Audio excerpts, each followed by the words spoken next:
Beneath the most sacred ground in Christianity lies something the Church never wanted you to see. Not a secret vault, not a forbidden book, but an entire city, a Roman city of the dead, buried for 2,000 years.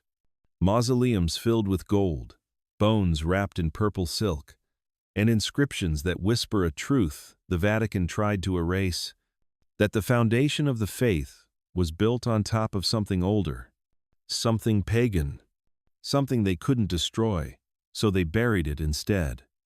In 1939, as Europe descended into war, workers digging beneath St. Peter's Basilica struck something that should not have been there.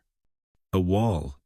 Behind it, an underground street lined with tombs, frescoes showing Christ as Apollo, Egyptian gods next to Christian saints, and at the center of it all, a grave they claimed belonged to Peter himself. But was it really him?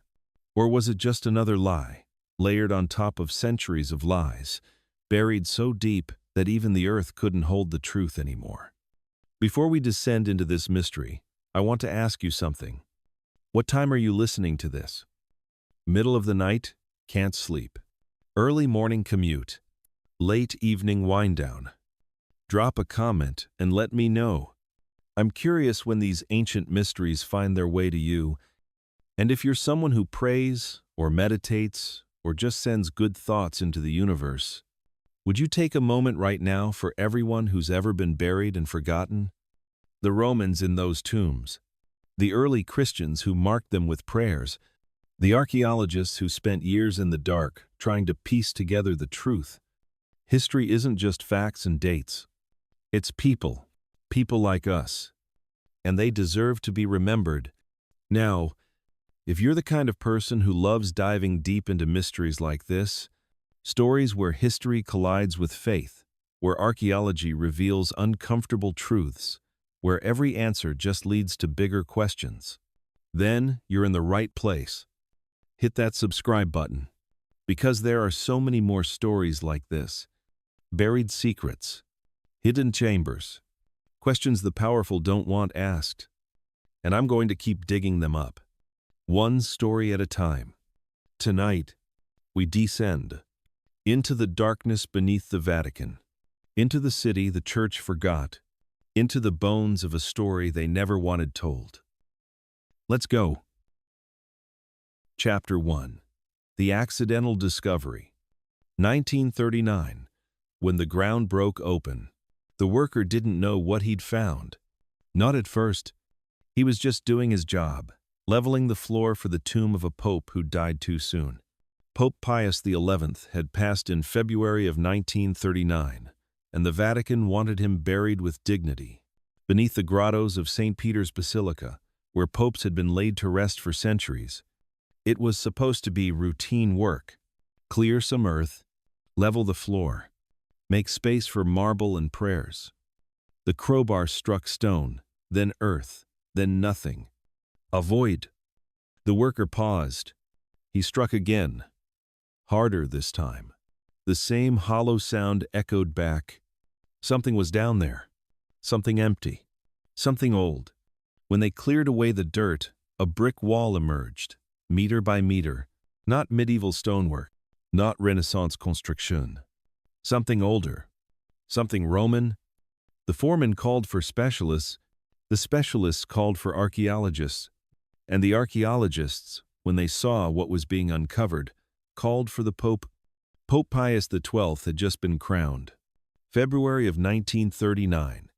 The world was on the edge of war. Hitler had already taken Austria and Czechoslovakia. Everyone knew what was coming.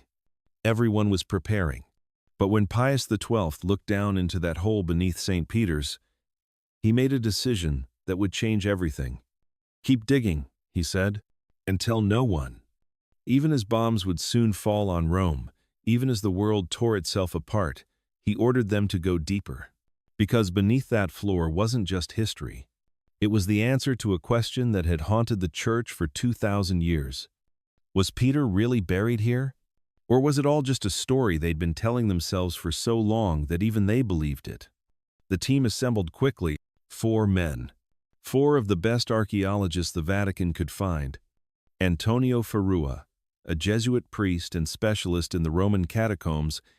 He'd spent years crawling through underground burial chambers, reading inscriptions by candlelight, mapping the sprawling necropolises beneath the city. Enrico Josi, an expert in early Christian archaeology, he knew the symbols, the iconography, the way early believers marked their faith in stone and paint. Engelbert Kirschbaum, a German Jesuit with a gift for stratigraphy.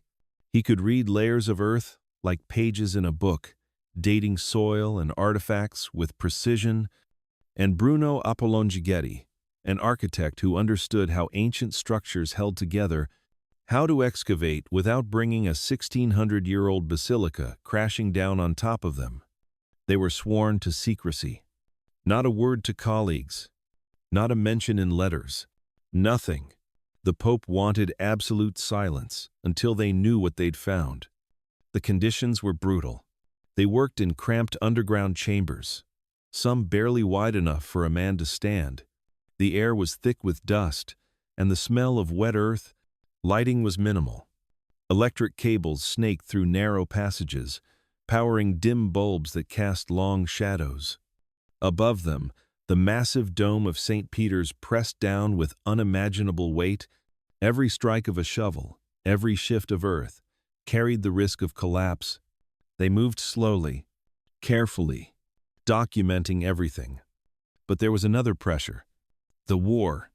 On September 1st, 1939, Germany invaded Poland. By September 3rd, Britain and France declared war. Europe was burning. And beneath the Vatican, in the darkness, archaeologists were digging for bones. The Sampitrini joined the work. These were hereditary craftsmen, families who had cared for St. Peter's Basilica for generations. They knew every stone in the great cathedral. They knew how to work without damaging the structure. They knew the secrets of the building better than any architect's drawing. They dug deeper, centimeter by centimeter, carefully documenting each find, and with each passing day, an increasingly amazing world was revealed. The first mausoleum they uncovered was labeled Mausoleum A. It belonged to the Abusius family. The structure dated from between 130 and 170 AD, nearly 2,000 years old. The walls were decorated with frescoes, painted plaster, still showing traces of color after all that time. Red ochre, Egyptian blue, yellow from lead compounds. The Romans knew how to make paint that lasted. There were stucco reliefs, carved decorations showing vines, flowers, mythological scenes, and in the niches, funeral urns, clay vessels that once held the ashes of the dead. But this was only the first discovery. When the archaeologists began to expand the excavations, they realized something extraordinary. Under the cathedral, there wasn't a single mausoleum. There was an entire underground city of the dead. An ancient necropolis stretching for tens of meters, a street of tombs, just like the ones that lined the roads outside every Roman city, but this one was directly beneath the heart of Christendom. Work continued even during the most difficult days of the war.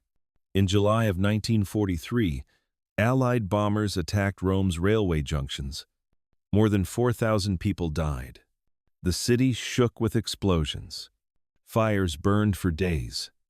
But below ground, in the artificial night of the excavation, the work continued. Pope Pius XII was obsessed. He paid little attention to the catastrophe unfolding above. For him, the discovery of St. Peter's tomb was more important than current political events. His critics would later say he should have been focused on the war, on the Jews being rounded up in Rome, on the moral crisis consuming Europe, but his eyes were turned downward, into the earth, into the past. By the end of 1942, the team had made their first truly sensational discovery in a simple earthen grave, directly beneath the main altar of the basilica, in the place that Christian tradition had always identified as Peter's burial site. Archaeologists discovered human bones, not in a marble sarcophagus, not in an elaborate tomb, just bones in the dirt, Father Farua and his team, together with the Pope, concluded there was sufficient evidence to consider these remains the authentic relics of the Apostle, the bones of St. Peter himself, the rock upon which Christ built his church. By personal order of Pius XII, the bones were placed in lead boxes and secretly transferred to the papal apartments, where they were kept for many years in the strictest secrecy.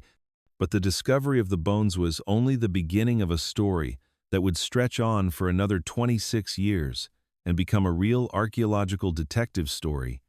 Meanwhile, the excavations continued, revealing more and more burials, mausoleums, artifacts. With each passing day, it became clearer that an entire ancient world was hidden beneath the Vatican, about to reveal its secrets to modern researchers. But how many more secrets does this ancient land hold?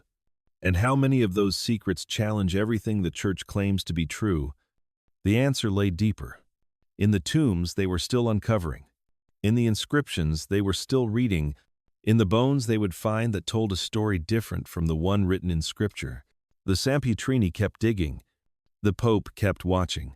And beneath their feet, the city of the dead kept growing, tomb by tomb, secret by secret. What they would find next would shake the foundations of faith itself, not because it proved anything false, but because it showed how complicated truth really is, how layered, how built from pieces of other truths, other beliefs, other gods that came before. The excavation wasn't just an archaeological project. It was an excavation of faith itself, digging down through the layers of what people believed, what they wanted to believe, what they needed to believe, to make sense of suffering and death and hope. And at the bottom of it all, they weren't sure yet, but they could feel it. Something was down there, something that had been waiting for 2,000 years to be found, or maybe something that had been buried for 2,000 years, hoping it never would be. Chapter 2. The Street of the Dead. A Roman necropolis frozen in time. Imagine walking a street where no one has stepped for 2,000 years. The Via Cornelia. Once a road that led travelers out of Rome, past the Vatican Hill, toward the northern provinces, now buried 12 meters beneath a basilica. The Romans called places like this a necropolis, a city of the dead. And that's exactly what it was. Not a graveyard, not a cemetery, but a neighborhood, a place where families built structures meant to last for eternity, where the dead lived on in memory, in stone, in the offerings left by the living. Roman law was strict about burial. You could not bury the dead within the city walls. This wasn't just tradition. It was law, sacred law. The dead had to be separated from the living. Burial sites had to be located outside inhabited areas. The reasoning was practical and spiritual. Practical, because decomposing bodies posed health risks. Spiritual, because the dead belonged to a different realm. They had crossed over. They needed their own space. So, along every road leading in and out of Rome, necropolises appeared, cities of the dead running parallel to cities of the living. The wealthy built elaborate mausoleums. The poor were content with simple graves in the ground. Vatican Hill, in the first centuries of our era, was located far beyond the borders of imperial Rome. It was on the outskirts, not the most prestigious location, but convenient for burials. The slope of the hill, adjacent to what was known as Caligula's Circus, was gradually built up with mausoleums, family tombs constructed over the course of about 200 years, from the 1st century AD to the 3rd century AD. The archaeologists working under Father Farua's direction discovered 22 burial structures on a site about 100 meters long, all of them connected by a central passageway, an underground street about 4 meters wide. 4 meters. Wide enough for 2 people to walk side by side. Wide enough to carry offerings. Wide enough to feel like a real street, which it had been, once, before the earth buried it. The mausoleums were located at different depths, some 5 meters below the floor level of the modern basilica. others 12 meters down. This was due to the peculiarities of the relief of the ancient Vatican Hill, the slope, the way ground level rose over time as buildings collapsed and new structures were built on top of the rubble. Each burial site had its own architecture, reflecting the tastes and financial capabilities of its owners. Some mausoleums were modest, simple brick structures with basic decoration. Others were striking in their luxury and size. Marble facades, elaborate frescoes, mosaic floors. For the convenience of research, the archaeologists assigned each mausoleum a letter designation, from A to V, using the Latin, Greek, and English alphabets. When they ran out of letters, Mausoleum A belonged to the Abusius family, Mausoleum C to the Tulli, Mausoleum F to the Caetani. Some of the names were established from inscriptions carved into the walls. Others remained anonymous. The owners forgotten, their names lost to time. But the structures themselves spoke volumes. These weren't just tombs. They were status symbols, declarations of wealth and importance that would outlast the living. A way to say, we were here. We mattered. We built for eternity. Consider what it cost to build one of these mausoleums. The price of land along a major road, the cost of brick or marble, the wages for skilled craftsmen, the price of decorations, frescoes, mosaics, the ongoing cost of maintenance. Building a family tomb in the necropolis beneath the Vatican would have cost as much as a luxury home. Maybe more.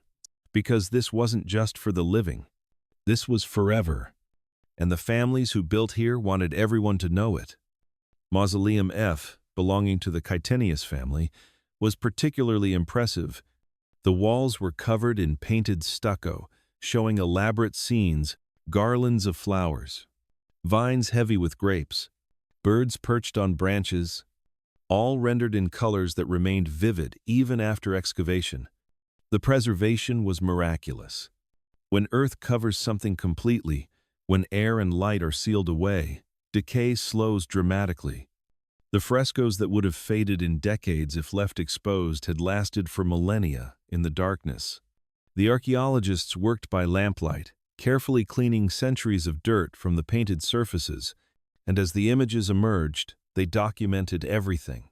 Photographs, sketches, detailed notes about pigments and techniques. They found funeral urns in niches along the walls, clay vessels sealed with wax. Inside, the ashes of the dead, sometimes accompanied by offerings, coins for the ferryman to cross the river Styx, small oil lamps to light the way in the underworld, jewelry, personal items. The Romans believed the dead needed these things, that the afterlife was similar to this life, that you took with you what you loved, what you needed, what defined you. In Mausoleum M, they found something different. Not cremation urns, but burial chambers. Small rooms where bodies had been laid out. The bones were long gone, dissolved by moisture and time, but the spaces remained, human-shaped voids in the earth. The archaeologists made plaster casts of these voids, recreating the positions of the bodies. Some were laid on their backs, arms crossed. Others on their sides, in sleeping positions. The way you position a body says something about what you believe happens after death.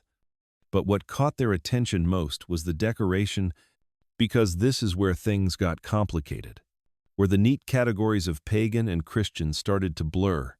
On one wall of Mausoleum M, there was a fresco of a fisherman, a common enough image in Roman art. Fish were symbols of abundance, of the sea, of Neptune's bounty. But next to the fisherman was a symbol that made the archaeologists pause. A fish, but not just any fish. An ichthys.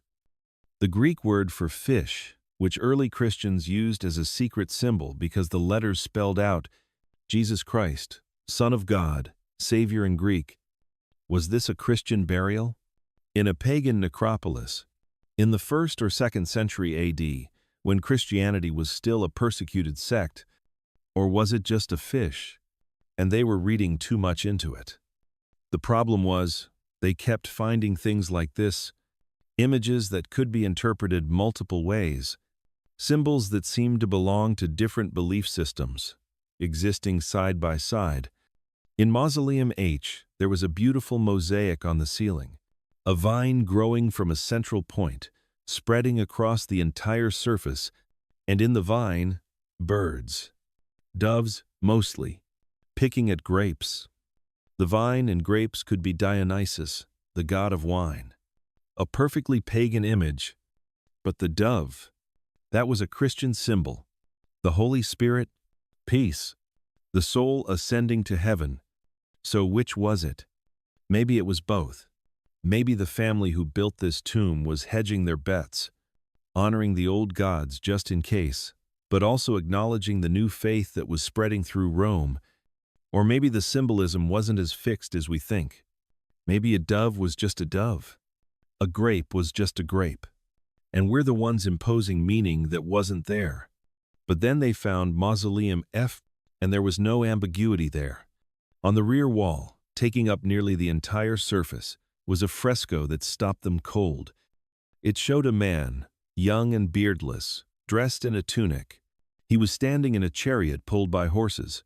No, not horses.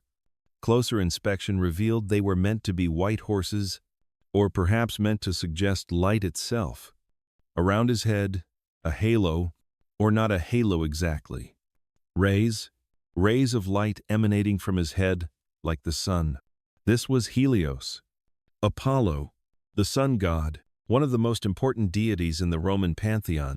But carved into the plaster next to the image, in Greek letters, was an inscription, and when they translated it, they found it wasn't addressed to Apollo at all.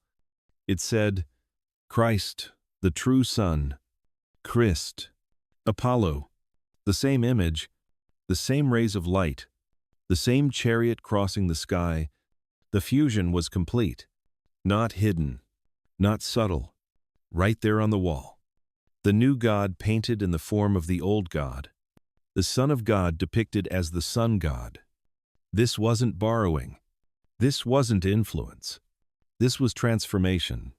Christianity absorbing paganism, remaking it, claiming it as its own, and it was happening right here.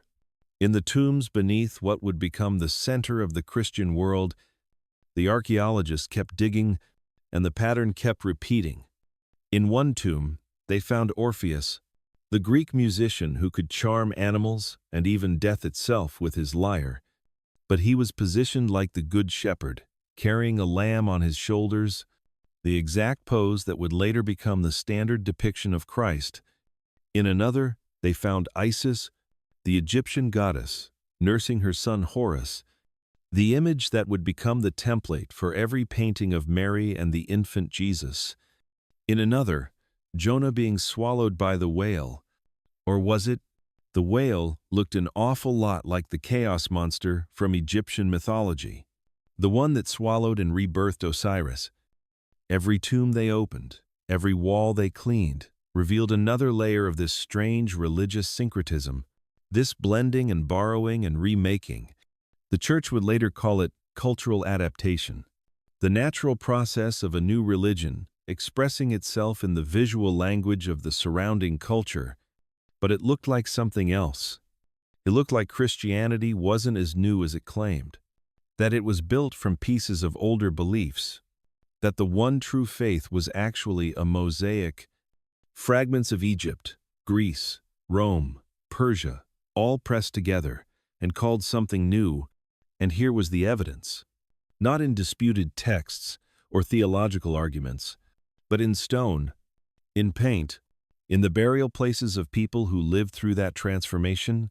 The Via Cornelia Necropolis was a snapshot of that moment, when the old gods were dying and the new God was being born, when people weren't sure what to believe. So they believed everything, just in case. The families buried here were wealthy, educated. They knew about Greek philosophy and Egyptian mystery religions and Roman state cults, and this new Jewish sect that was starting to call itself something different. And when they built their tombs, they didn't choose. They synthesized. They created something that honored all of it.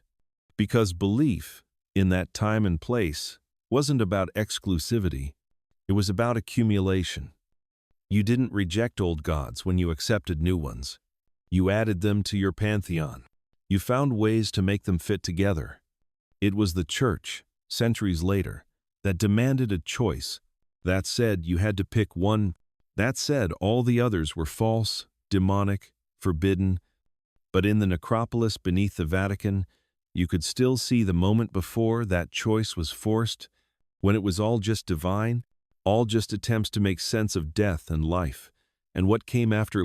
The archaeologists photographed everything, documented everything, measured and cataloged and analyzed, but they didn't publish everything, not right away. Some of what they found was problematic. It raised questions that the church wasn't ready to answer. Like, if Christianity borrowed so much from paganism, what makes it unique? What makes it true in a way the others weren't? Or, if these early Christians saw no conflict between Christ and Apollo, between Mary and Isis, why did the church later insist on such rigid boundaries? Or the biggest question, if the foundation of St. Peter's Basilica was literally built on top of pagan temples, if the holiest site in Christianity was once a place where Romans worshipped other gods, what does that mean for the legitimacy of it all? These weren't comfortable questions. They weren't the kind of questions you ask when you're trying to maintain faith in a time of war and uncertainty. So, the excavation continued. The documentation continued. But the full story, that would take decades to tell, and even then, parts of it would remain buried. Not in earth, but in archives, in classified reports, in things the Vatican decided the world wasn't ready to know. The Street of the Dead had more secrets. They could feel it. Every tomb they opened revealed another layer, and they'd only explored a fraction of the necropolis. The Via Cornelia stretched for hundreds of meters. There were dozens, maybe hundreds, of tombs they hadn't found yet, couldn't reach, couldn't excavate without threatening the stability of the buildings above. So they stopped. Eventually, after years of digging, after finding 22 mausoleums, hundreds of burials, thousands of artifacts, they stopped digging and started asking, what does all this mean? But before they could answer that, they had to deal with the bones they'd found under the altar, the bones the Pope had declared to be St. Peter's, because that's what the excavation had really been about. Not ancient history, not archaeological curiosity, but proof that the Church's most fundamental claim was true, that Peter had died here, that he'd been buried here, that this ground was sacred not because they said so, but because it actually was. The bones would prove it, or they wouldn't, and what happened next would test faith more than any fresco ever could. Chapter 3. When Gods Collide. Pagan and Christian. Side by side. This is where it gets uncomfortable. Because the tombs weren't just pagan, and they weren't just Christian. They were both. On the same walls, sometimes in the same room, sometimes in the same image. In Mausoleum M, Christ appears, but he looks like Apollo, the sun god. Golden rays around his head, a chariot pulling him across the sky, radiant, divine, unmistakably solar. The Good Shepherd carrying a lamb. That image existed centuries before Jesus. It was Orpheus, the Greek musician, leading animals with his music, calming them, enchanting them, making death itself pause to listen. Isis, the Egyptian goddess, nursing her son Horus. You've seen that image before, haven't you? In every painting of Mary and the infant Christ, the pose is identical. The tenderness is identical. Even the throne she sits on is the same. The Vatican will tell you this is just artistic influence, cultural borrowing, coincidence. But what if it's not? What if early Christianity didn't replace the old gods? What if it absorbed them, renamed them, repainted them, and then forgot where they came from? Or maybe they didn't forget. Maybe they buried the evidence. Literally. Let me show you what they found. In Mausoleum H, there's a ceiling mosaic that tells the whole story. A vine spreads across the entire surface, growing from a central root, thick with grapes, heavy with fruit. And in the branches, doves, white doves, picking at the grapes. Now, the vine is Dionysus, the god of wine, ecstasy, transformation, one of the most popular deities in the Roman world. His festivals were wild. His worship was intense. His promise was immortality through ritual intoxication. But the dove, that's Christian. The Holy Spirit descending. Peace from heaven. The soul freed from the body. So which is it? Dionysus or Christ? Pagan or Christian? The answer is yes. Both. At the same time, in the same image, the family who built this tomb wasn't choosing between religions. They were combining them because in the 2nd and 3rd centuries, that's what people did. They didn't see gods as mutually exclusive. They saw them as different faces of the same divine reality. You could worship Isis and Christ, Apollo and Jesus, the mystery cults and the new faith. It wasn't contradiction. It was completion. But the church couldn't allow that. Not if it wanted to survive. Not if it wanted to be the one true faith. So slowly, over centuries, the boundaries hardened. The choices became binary. You were Christian or you were pagan. You were saved or you were damned. And all those beautiful fusions, all those moments of synthesis, had to be explained away or buried. In Mausoleum F, they found something even more explicit, a fresco of Jonah and the whale. You know the story. The prophet who tried to run from God got swallowed by a great fish, spent 3 days in its belly, and was spit out alive. Early Christians loved this story. Because 3 days in the belly of death, that's Christ in the tomb, swallowed by death and resurrected. The perfect metaphor. But here's the thing. The Jonah story isn't original. In Egyptian mythology, Osiris is killed by his brother Set, dismembered, scattered across Egypt. His wife Isis gathers the pieces, and he's reborn. In Babylonian mythology, the goddess Tiamat, the chaos monster of the deep, swallows the hero who emerges transformed. The swallowed and resurrected God is one of the oldest stories in human history. And here, in the Vatican Necropolis, you can see the transition happening. The whale that swallows Jonah doesn't look like a whale. It looks like Tiamat. Scales, horns, the chaos serpent of the deep. The artist who painted this knew both stories, Egyptian mythology and Hebrew scripture. And he blended them deliberately, because to him, they were the same story, different names, different cultures, same truth. Death swallows us, but we can be reborn. The mechanism doesn't matter. The promise is what counts. In another tomb, they found the most striking example yet.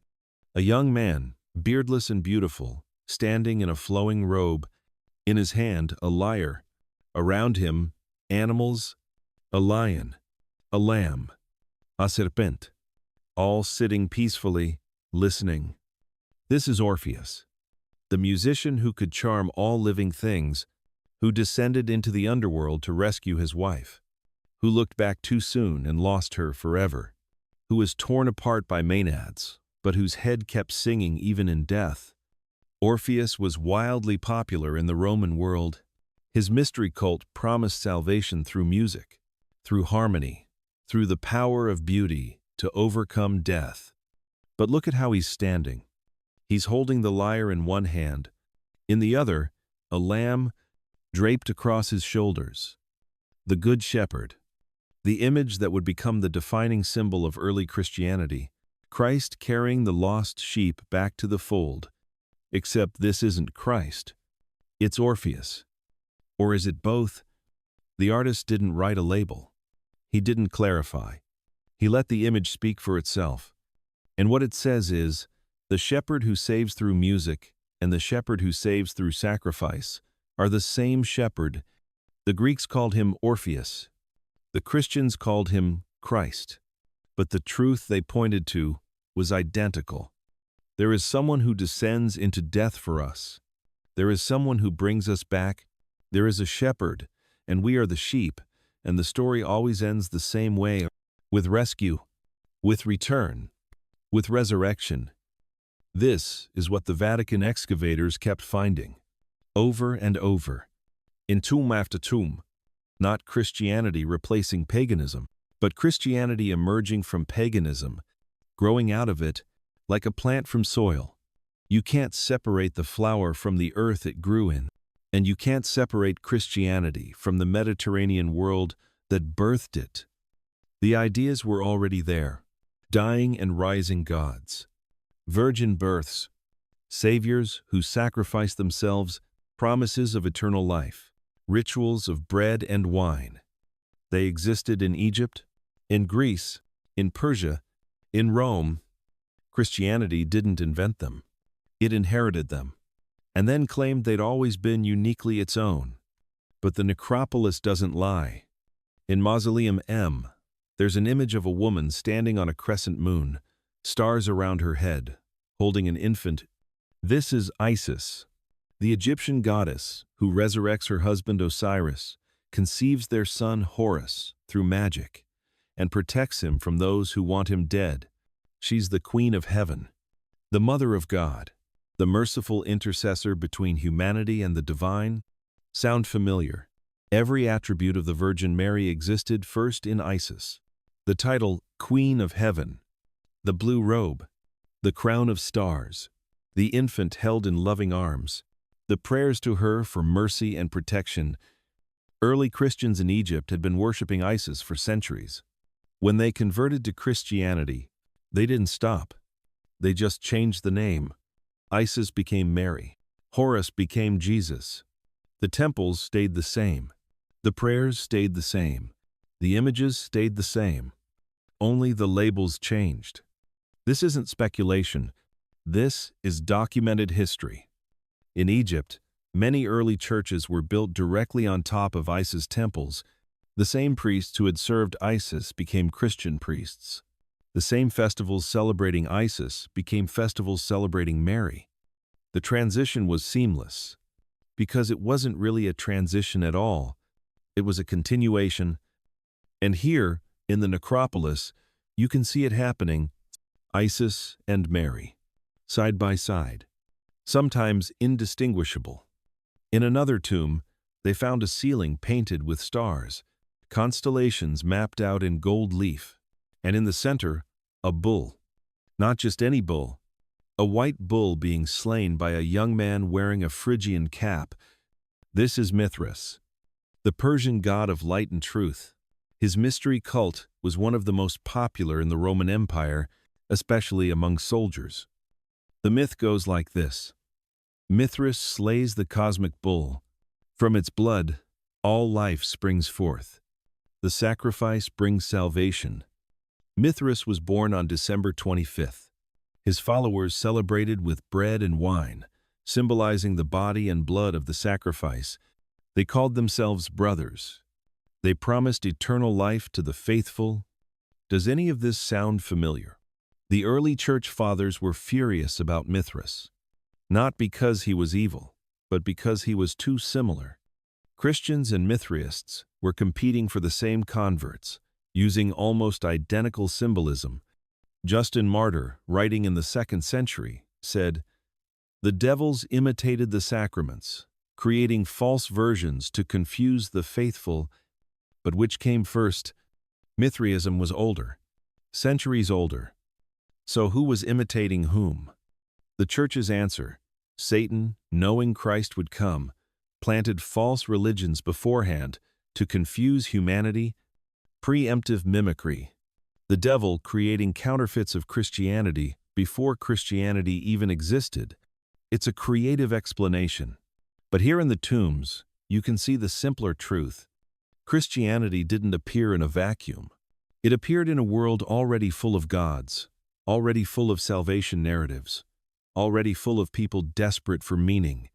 And it succeeded not by being completely different, but by being familiar, by taking the pieces people already loved: the dying God, the Virgin Mother, the promise of resurrection, the ritual meal, the community of believers, and arranging them in a new way, a way that worked, a way that spread, a way that eventually conquered the empire that had created all those other religions.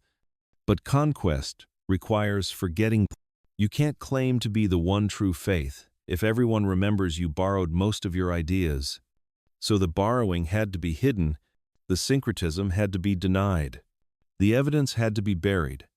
And for almost 2,000 years, it was backs, until 1939, when workers digging a papal grave broke through into a world the Church had tried to forget, a world where Christ wore the face of Apollo, where Mary wore the crown of Isis, where the Good Shepherd carried Orpheus's lyre, a world where the boundaries between religions were soft, permeable, almost invisible. The archaeologists documented it all. They photographed the frescoes, they cataloged the symbols, they measured and analyzed and tried to make sense of what they were seeing. But they didn't rush to publish, because what they'd found was dangerous, not to faith necessarily, but to certainty, to the idea that Christianity was revealed, not constructed, that it came from heaven pure and complete, not assembled from pieces of older religions. The tombs told a different story. A Messiah story, a human story. They showed a religion being born, not delivered, being built, not revealed. And that's not the story the Church wanted to tell, especially not in 1943, with the world at war, with faith already under assault from fascism and communism and the horror of industrial slaughter. People needed certainty. They needed to believe in something pure, something untainted by the compromises of history. So the excavation reports were carefully edited. The most problematic images were noted but not emphasized. The synthesis was called influence. The borrowing was called inspiration, and the deeper truth that Christianity was a mosaic made from fragments of everything that came before was left unspoken. But the tombs are still there. The images are still there. The evidence is still there, waiting for anyone willing to look, to really look, to see not what they want to see, but what's actually there. Christ as Apollo, Mary as Isis, the Good Shepherd as Orpheus. Not plagiarism, not deception, but evolution. The way religions actually grow, by absorbing what works, by adapting to new contexts, by taking the stories people already love and telling them in a new way. Is that a weakness? Or is it a strength? Does it make Christianity less true to know it borrowed from other truths? Or does it make it more human, more real, more connected to the long story of humanity, searching for meaning in a world that doesn't come with instructions? The Vatican excavators couldn't answer that. It wasn't their job to answer that. Their job was to dig, to document, to find Peter's bones. But in the process, they found something else, something the Church hadn't expected. They found the fingerprints of every god who'd come before. Still there, still visible, still sacred, pressed into the foundation of the holiest site in Christendom. And once you've seen them, you can't unsee them. The question is, what do you do with that knowledge? Do you bury it again? Call it influence and move on? Or do you let it change the way you see everything? The way you understand faith? The way you understand truth? The archaeologists made their choice. They documented it, preserved it, and then carefully, quietly, let most of it fade into scholarly journals that few people would ever read. But the tombs remain. The images remain. The gods remain. Beneath the Vatican, beneath the Basilica, beneath 2,000 years of prayers and doctrine, and certainty, waiting to remind us that nothing comes from nothing, that every new thing is built from old things, and that the line between pagan and Christian, between false and true, between borrowed and original, was never as clear as we were taught to believe. The gods didn't die when Christianity rose. They just put on new robes and answered to new names. And the proof is carved in stone, painted on walls, buried beneath the most sacred ground in the Christian world. If you're willing to descend, if you're willing to see, if you're willing to ask what it means that the foundation was built on borrowed ground. Chapter 4. The Peter Mystery, Part 1. The Bones That Could Prove Everything. On a cold December night in 1942, while Allied bombs threatened Rome, archaeologists reached the center of the necropolis, directly beneath the main altar of St. Peter's. The spot tradition had always claimed was Peter's burial site, and there, in a simple grave, no marble, no gold, just earth, they found bones. Pope Pius XII was summoned immediately. He descended into the excavation, into the lamplight and dust, into the chamber where his team waited. He looked at the bones for a long time. No one spoke. The weight of 2,000 years pressed down on that moment. Then he spoke. "These are the bones of the Apostle Peter. Seal them. Tell no one." Just like that? No tests, no verification, just faith. But faith, when you're claiming the holiest relic in Christianity, isn't enough for everyone, especially when there's a problem. A big problem. The bones were incomplete. The skull was missing. The feet were missing. And there were other bones, from other people, in the same area, mixed together, jumbled. So which ones were Peter's? The Pope was certain, Father Farua was certain, the team was certain, but certainty isn't evidence. And evidence was what they didn't have. Not yet. Let me take you back to what they actually found. Beneath the main altar, there was a structure called the Trophy of Gaius, named after a priest who mentioned it in the 2nd century. Gaius wrote, "I can show you the trophies of the apostles. If you go to the Vatican or the Ostian Way, you will find the trophies of those who founded this church." Trophy, in this context, didn't mean a prize. It meant a memorial, a monument marking a grave. For 2,000 years, tradition held that Peter was buried at the Vatican Hill, that a simple monument marked his grave. That Constantine, the first Christian emperor, built St. Peter's Basilica directly over that spot. The question was the tradition true? When the excavators reached the Trophy of Gaius, they found a small shrine, built into a red wall, dating to around 160 AD. The wall was covered in graffiti, prayers scratched into the plaster, names, supplications, symbols. Clearly, this had been a place of pilgrimage, a place where early Christians came to pray, but to whom? The assumption was Peter. The hope was Peter, but hope isn't proof. Directly in front of the red wall, in the earth floor, was a simple grave dug into the clay. No coffin, no marker, just a hole in the ground that had been filled in. When they excavated it carefully, removing the earth layer by layer, they found bones, human bones. A skeleton, incomplete and disturbed, missing the skull, missing the feet, broken, scattered. Around it, the bones of other individuals, women, children, animals. This wasn't a pristine burial. This was a mess. But Father Farua and his team reasoned. Peter was executed in Nero's circus, right here on Vatican Hill.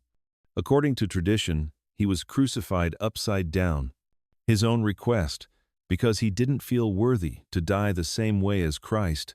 His followers, terrified, took his body in the night and buried it quickly, secretly, in the nearest available spot. No ceremony, no preparation, just a hole in the ground in a pagan cemetery. Over time, other burials accumulated around it. The location became confused. The bones got mixed together. But the tradition persisted. People remembered. This was the spot. This was where Peter lay. And when Constantine built his basilica 300 years later, he oriented the entire structure around this exact location. He filled in the necropolis, buried the mausoleums under tons of earth, destroyed precious tombs, leveled the entire hill. Why? Because this spot mattered. Because something was here that was worth destroying everything else to protect. That something, the excavators believed, was Peter. So, Pope Pius XII looked at the bones and declared them authentic. By his personal order, they were placed in lead-lined boxes, sealed, transferred to his private apartments in the papal palace, and there they stayed, in secret, for years. But secret don't keep well. Not when they're this important. Word began to leak. Carefully. Controlled. In 1949, 7 years after the discovery, Pope Pius XII made an announcement. The tomb of St. Peter has been found. He didn't provide details. He didn't show the bones. He didn't invite scientific analysis. He just declared it, and expected the world to believe. Many did. This was the Pope, after all, the successor of Peter himself. If anyone would know Peter's bones, it would be him. But others had questions.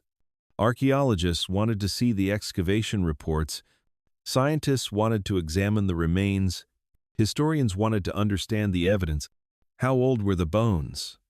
How did they determine they were male? What about the missing pieces?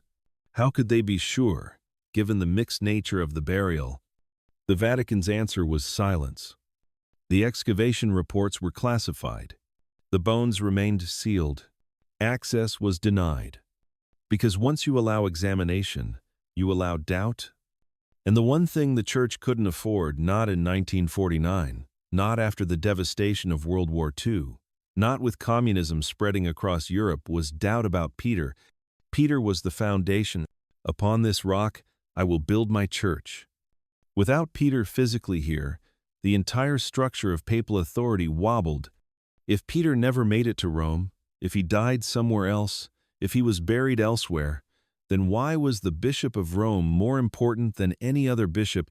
The Pope's authority rested on apostolic succession, an unbroken line from Peter to the present, Peter to Linus, to Clement, to Anacletus, generation after generation, 2,000 years of popes, all claiming descent from the same source. But if Peter wasn't here, the chain broke. So the bones had to be Peter's. They had to be. Not because the evidence was overwhelming, but because the alternative was unthinkable. This is what faith looks like when it collides with archaeology. When the ground you've built everything on turns out to be more complicated than you thought. The Pope believed, his team believed, but belief and proof are different things. And the problem was, the bones themselves told an incomplete story. They were old. That much was clear. 1st or 2nd century, based on the burial style, they were from someone buried hastily. The lack of preparation suggested urgency, fear, the kind of burial you'd expect for someone executed by the state, and the location matched the tradition perfectly. Right where Gaius said, right where Constantine built, right where 2,000 years of pilgrims had believed Peter lay, but none of that was definitive. Old bones in the right location doesn't mean they're the right bones. And there was another problem, one that wouldn't become clear for another decade, because the bones in the earthen grave weren't the only bones they found. In the red wall, built into the structure of the trophy of Gaius, there was a small cavity, a niche, hidden behind the plaster. And inside that niche, wrapped carefully, were more bones. But the excavation team in 1942 didn't notice them. Or if they did, they didn't think they were important. Because they'd already found what they were looking for. The bones in the grave, the bones the Pope declared authentic. It would take a woman the Vatican didn't want to listen to, a woman they tried to silence, a woman who refused to give up to prove that they'd been looking in the wrong place the entire time. Her name was Margherita Guarducci. and she would spend the next 20 years fighting the Vatican establishment to reveal the truth. But in 1942, she wasn't part of the excavation. She wasn't consulted. She wasn't even informed. The Vatican had assembled a team of men, priests and scholars, all loyal, all obedient, all willing to accept the Pope's interpretation without question, and they found exactly what they expected to find, or at least what they wanted to find. The bones in the lead boxes sat in the papal apartments, sealed, secret, sacred. The excavation reports were filed away, classified, not for public viewing, and the world was told, "We found Peter." The tradition is confirmed. The faith is vindicated. But beneath that certainty, beneath that declaration, there was a whisper, a question, a doubt that wouldn't go away. What if they were wrong? What if the bones in the grave weren't Peter at all? What if the real evidence had been sitting in that wall cavity the entire time, overlooked, forgotten, waiting for someone brave enough to ask the right questions? That's what makes the Peter mystery so fascinating. It's not just about bones. It's about what we're willing to believe before we have proof. It's about how badly we want something to be true. And it's about what happens when someone finally demands evidence instead of accepting authority. In 1949, the Pope made his announcement. The world celebrated. The faithful rejoiced. Peter had been found. The foundation was secure, but the story wasn't over. It was just beginning. Because in a city not far from Rome, a woman was reading about the discovery, a scholar of ancient inscriptions, an expert in decoding the graffiti that early Christians scratched into walls, and she was noticing something that everyone else had missed. Something in the photographs of the red wall, something in the patterns of the graffiti, something that suggested the real tomb wasn't in the ground at all. It was in the wall. And when she finally convinced someone to let her examine it, when she finally got access to the excavation site, what she found would challenge everything the Vatican had claimed. But that revelation was still years away. For now, in 1949, the bones sat sealed, the truth sat hidden, and the world believed what it had been told to believe. That Peter was found, that the mystery was solved, that faith had been proven right. But faith isn't about proof, and proof isn't about faith. And the tension between those two things, between what we believe and what we can demonstrate, would define the next chapter of the Vatican's underground story, a chapter about a woman who refused to accept authority without evidence, a chapter about bones that told a different story than the one the Church wanted to hear, a chapter that would take us deeper into the question, what does it mean to prove something sacred? And what do you do when the proof doesn't match the faith? Chapter 5. The woman who proved the Pope wrong. Margherita Guarducci versus the Vatican. Her name was Margherita Guarducci. And in the 1940s, in the world of Vatican archaeology, a woman with ideas was a woman with problems. She was born in 1902 in Florence, studied classics at the University of Rome, became one of the world's leading experts in epigraphy, the study of ancient inscriptions. While men were excavating tombs, she was reading walls. While they were looking for bones, she was decoding prayers. And while everyone celebrated the discovery of Peter's remains in 1949, she was looking at the photographs and noticing something that everyone else had missed. The graffiti on the red wall wasn't random. It was a code. The lead archaeologists, all men, all priests, had already decided. The bones in the simple grave were Peter's. Case closed. Father Farua, the head of the excavation, had written his reports. The Pope had made his announcement. The world had moved on. But Guarducci wasn't convinced. She spent years studying the graffiti scratched into the walls of the necropolis. Prayers, names, symbols. Christian pilgrims, for centuries, had come to this place and left their marks, but they didn't leave them randomly. They left them in specific places, near specific spots. and one phrase appeared over and over. Peter Eni. Peter is here. In Greek letters, abbreviated. Cryptic, but unmistakable once you knew what to look for. The problem: the graffiti wasn't scratched near the earthen grave. It wasn't pointing to the spot where Father Ferrua had found his bones. It was 20 feet away. On the red wall, near a small cavity carved into the brick, a cavity that had been plastered over, hidden, sealed. Guarducci asked to examine it. The Vatican said no. She asked again. No. She published papers explaining her theory. She presented at conferences. She showed evidence that the graffiti was pointing to the wall, not the grave. Father Ferrua and his team dismissed her. With respect, they said, "You're reading too much into it. The graffiti is just prayers, random marks by random pilgrims. We found the bones in the traditional spot, right where Constantine built the altar. Case closed." But Guarducci wouldn't let it go. Because she'd seen this before, in other ancient sites, other burial places. When early Christians wanted to mark a grave, they didn't put signs on it. They couldn't. They were being persecuted. So they developed codes, symbols only other Christians would recognize: the fish, the anchor, the Cairo, and phrases in Greek that looked like random letters but spelled out prayers, hidden messages, secret markers. Peter Eni wasn't a prayer, it was a location marker, and it pointed to the wall. Finally, in 1952, someone listened. Monsignor Ludwig Kass, the administrator of St. Peter's Basilica, had been present during the original excavation. He'd watched the team work, he'd seen the bones removed from the grave, but he'd also seen something else, something he hadn't mentioned at the time. When they were excavating the red wall, they'd found a small cavity.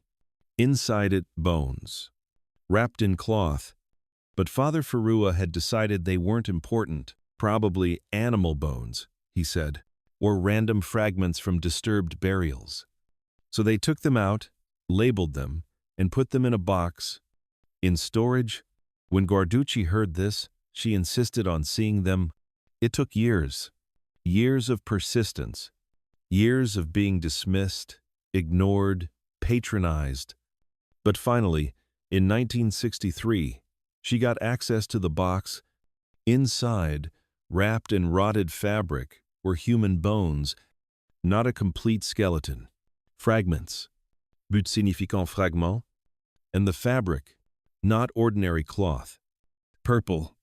Purple dyed with Tyrian purple, the most expensive dye in the ancient world, extracted from murex shells, one drop at a time. Worth more than gold. Only two kinds of people were buried in purple: emperors and martyrs. But that wasn't all. Woven into the purple cloth were threads of gold, real gold. In Rome in the 1st century, if you were buried in purple and gold, you were someone of immense importance, or someone whose death was considered immensely significant. These bones hadn't been tossed in a grave. They'd been wrapped with ceremony, with reverence, with the kind of care reserved for the most sacred of the dead. Guarducci requested scientific analysis. The Vatican finally agreed. In 1964, the bones were examined by anthropologist Venerando Correnti. His findings: the bones belonged to a single individual, male, age 60 to 70 at time of death. Robust build, signs of hard physical labor.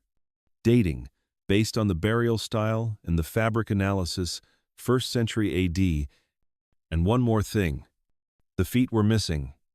Not lost. Not deteriorated. Missing. Cut off. In the ancient world, when someone was crucified, the feet were nailed to the cross.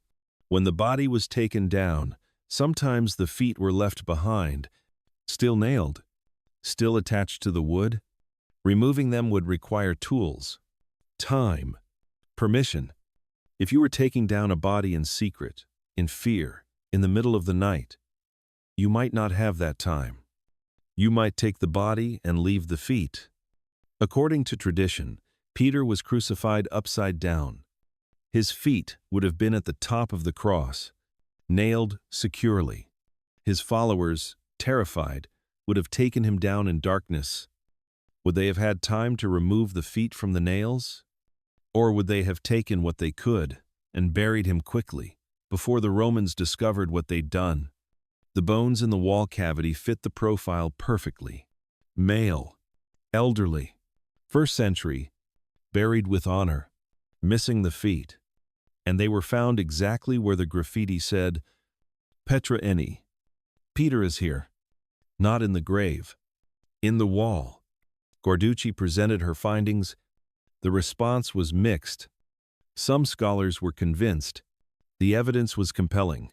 The location matched the graffiti. The burial style matched a martyr. The missing feet matched crucifixion. But others were skeptical. How can you be sure? There's no DNA comparison. No way to prove definitively that these specific bones belong to Peter specifically. All you have is circumstantial evidence, old bones, expensive cloth, missing feet, suggestive. Yes, convincing. Maybe. Proof. That's a different question. But here's what made Guarducci's case stronger than Father Ferrua's. Ferrua had found bones in a grave, in the traditional spot, but that grave had been disturbed. Multiple individuals mixed together, no special burial preparation, no markers. Guarducci found bones in a wall cavity that had been sealed for centuries.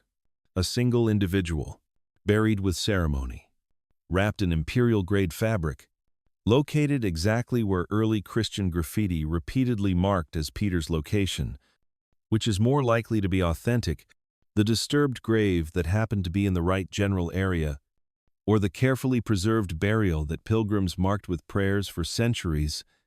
Father Ferrua never admitted he was wrong. He couldn't. He'd built his reputation on the 1942 discovery.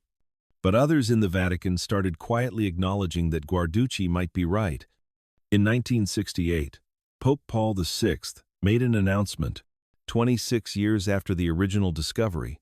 He stood before the world and said, "The relics of St. Peter have been identified in a manner we believe convincing." He didn't say which bones. He didn't explain the 26-year delay.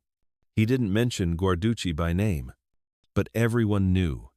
The bones from the wall, the ones wrapped in purple and gold, the ones a woman had fought for decades to examine, those were the bones the Church now accepted as Peter's. But Guarducci's name was barely mentioned in the official announcements. History, it seems, prefers its heroes in robes. She died in 1999, at 97 years old. By then, she'd published dozens of books. She'd decoded inscriptions across the Mediterranean. She'd revolutionized the study of early Christian epigraphy. But she's remembered for one thing: proving the Vatican wrong about Peter. And doing it so thoroughly, so meticulously, that they had no choice but to accept it. Not because she had authority. She had none. Not because she had power. She had none. But because she had evidence, and she refused to be silenced. Now, here's where the story gets complicated.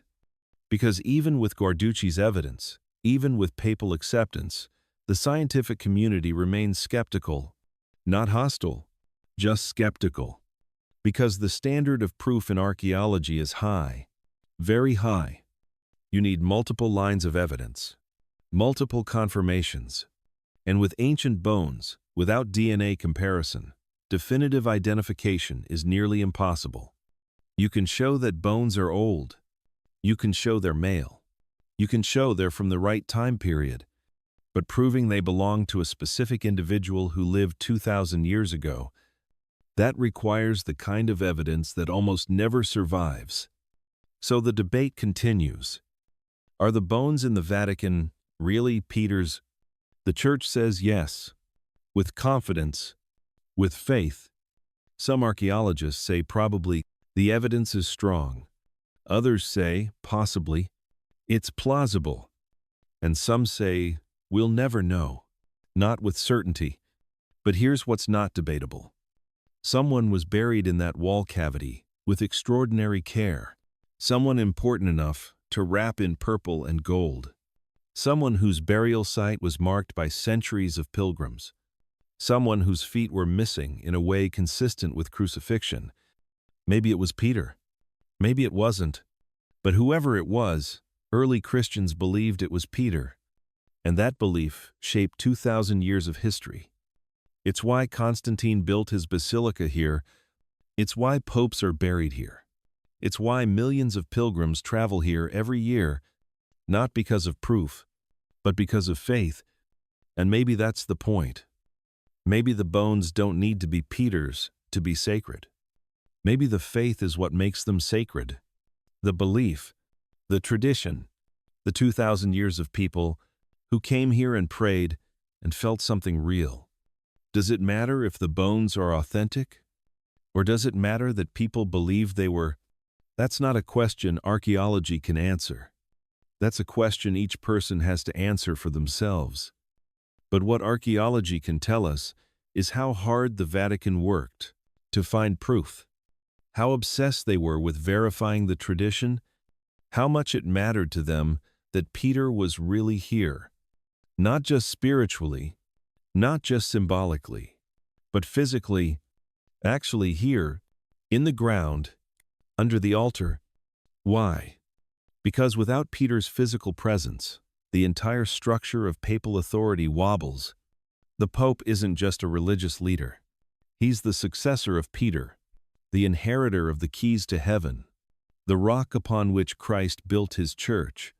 But if Peter never made it to Rome, if he died in Jerusalem or Antioch, if his bones are somewhere else, then why is the Bishop of Rome more important than any other bishop?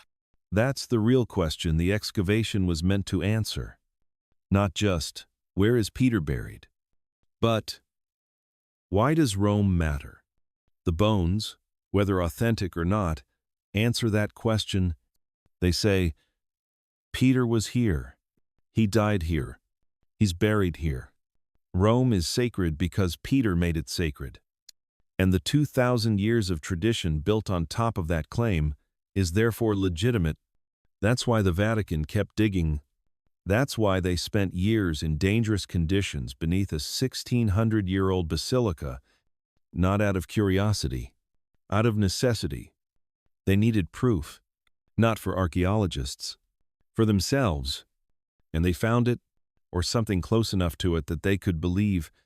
Garducci gave them that, a woman they tried to ignore, a scholar they tried to dismiss. She gave them bones they could point to and say, this is Peter. This is proof. This is why Rome matters. Whether she was right or not, whether the bones are authentic or not, she gave them what they needed most. Not certainty, but enough evidence to justify their faith. And maybe that's all we ever get. Enough evidence. Enough reason to believe. Never absolute proof. Never complete certainty. Just enough to make the leap from what we can prove to what we choose to believe. That leap is faith. And the bones beneath the Vatican, wrapped in purple and gold, hidden in a wall for 2,000 years, are the evidence that makes that leap possible. For some, for others, they're just bones. Old bones. Interesting bones. But bones nonetheless. The question is, what do you see? Evidence of a miracle, or evidence of how badly people need miracles to be true? Both answers are valid. Both are human. And both are buried in the walls beneath the Vatican, waiting for the next person willing to dig deep enough to find their own answer. Chapter 6. The Vatican's modern underworld. Cold War bunkers, secret tunnels, hidden archives. The underground Vatican didn't stop in ancient times. Beneath the Basilica, beneath the necropolises, beneath even the bones wrapped in purple and gold, there are tunnels no one talks about. Some lead to known places, some lead to places that aren't on any map, and some lead to rooms that the Vatican insists don't exist. Let me tell you about the ones we know. The Passetto Corridor. 800 meters of enclosed walkway linking the Vatican to Castel Sant'Angelo, built in the 13th century, expanded over the next 300 years. Fortified, hidden, an escape route for popes who might need to run for their lives. And they did. More than once. The most famous escape happened in 1527. Rome was under siege. The Holy Roman Emperor's troops, German and Spanish mercenaries, unpaid and hungry, descended on the city like locusts. The sack of Rome. Pope Clement VII was celebrating Mass when the alarm sounded. The walls had been breached. Soldiers were pouring into the city, killing, looting, burning. His guards told him, "We have to go now." He ran through the corridors of the Vatican Palace, through hidden doors, into the Passetto. Behind him, his Swiss guards held the line, 189 men, sworn to protect the Pope with their lives. They did. 147 of them died that day. Buying time with their blood, Clement ran through the darkness of the Passetto, 800 meters. Robes trailing, hearing screams behind him, hearing the clash of steel. He made it to Castel Sant'Angelo, the doors sealed behind him. For the next 7 months, while Rome burned, while soldiers ransacked St. Peter's, while the city descended into horror, he waited. Safe, protected by walls, and by the tunnel that had saved his life. The Passetto is still there. You can visit it now. Walk through it. See the arrow slits in the walls. The places where guards could fire down on anyone trying to break through. It's a tourist attraction. But it's also a reminder. The Vatican has always prepared for the worst. When they built the Passetto in 1377, Rome was relatively peaceful. No immediate threat. But they built it anyway. Because power makes enemies. And enemies eventually come. The tunnel saved Pope Clement. It would be used again. In 1849, during the Roman Republic uprising, Pope Pius IX fled through it. In 1870, when Italian troops captured Rome, ending papal temporal power, the Passetto was sealed from inside, just in case.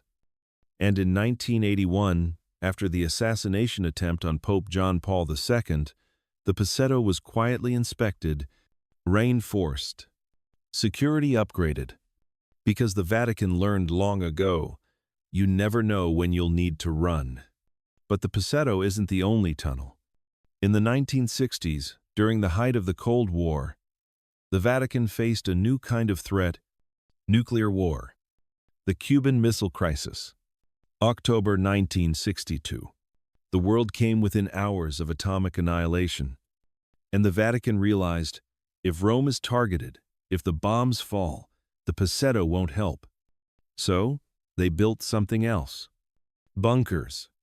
Deep beneath the Vatican, below the necropolises, below even the ancient Roman foundations, they excavated chambers, reinforced them with concrete and steel, installed air filtration systems, stockpiled supplies.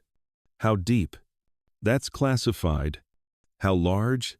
Also classified. But according to workers who helped build them, workers who spoke years later, after retirement, when Vatican secrecy no longer bound them, the bunkers can house dozens of people for months. Food, water, medical supplies, communication equipment. Everything needed to wait out a nuclear strike, or the chaos that would follow. The official Vatican line is, "We don't comment on security measures," which is interesting, because they don't deny the bunkers exist. They just won't talk about them. Why build nuclear bunkers beneath a church? Because the Vatican isn't just a church, it's a sovereign state. 110 acres, 800 residents, its own government, its own laws, its own diplomatic corps, and during the Cold War, sovereign states were targets, especially ones with global influence, especially ones that could sway the faith of 1 billion Catholics. The Soviet Union saw the Vatican as a threat, not military, ideological, Communist doctrine required atheism, state worship instead of God worship. But how do you impose atheism when the Pope speaks to billions? You can't. Not easily. So the Vatican, tiny as it is, was a target, and they knew it. The bunkers were built quietly, no public announcement, no celebration, just pragmatic preparation for the worst-case scenario. Fortunately, they were never needed. The Cold War ended. The Soviet Union collapsed. The nuclear threat diminished. But the bunkers remain. Because the Vatican learned something from 2,000 years of survival. Threats change. Enemies change. But the need to endure, that never changes. From Roman persecutions, to medieval invasions, to 20th century ideological warfare, the Vatican has always prepared to outlast the storm. The bunkers are just the latest version of that ancient strategy. Dig deep. Stay hidden. Survive. Now let me tell you about the archives. The Apostolic Archive, formerly called the Vatican Secret Archive until 2019, when they renamed it, not because it's less secret. They claim the word secretum in Latin means private, not secret. But the effect is the same. 85 kilometers of shelves, 85.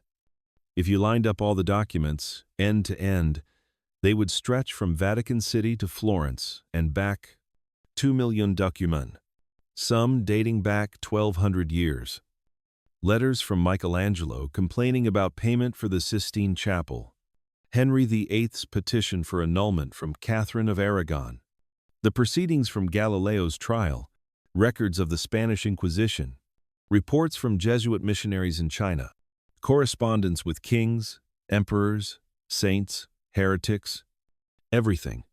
12 centuries of church business, preserved on paper, stored in climate-controlled vaults beneath Vatican City.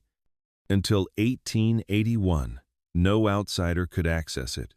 None. If you weren't a Vatican official, if you weren't ordained, if you weren't specifically authorized, the archive didn't exist for you. Pope Leo XIII opened it to scholars. Partially. You can request documents. You can study them in the reading room. But you can't browse. You can't wander the shelves. You have to know exactly what you're looking for. And even then, access is restricted. Documents less than 75 years old. Sealed. Documents related to ongoing Vatican business. Sealed. Documents that might embarrass the Church. You can guess. What are they hiding? Maybe nothing. Maybe it's all just bureaucracy. Purchase orders for candles. Tax records from medieval bishoprics. Boring administrative details that no one cares about. Or maybe not. There are legends. There always are. Lost gospels. Suppressed heresies. Records of miracles the Church couldn't verify and wouldn't deny. Prophecies about the end of the papacy. Documents predicting the fall of the Church. Are any of these real? Probably not. But the secrecy invites speculation. When you say, you can look, but only at what we allow, people wonder. What aren't you allowing? In 2020, Pope Francis opened some of the archives from Pope Pius XII's papacy, the World War II years, 1939 to 1958. The same Pope who ordered the excavation beneath St. Peter's Pluk, the same Pope who declared the bones authentic, but also the Pope accused of silence during the Holocaust, of knowing what was happening to the Jews and not speaking out, of prioritizing Vatican neutrality over moral responsibility.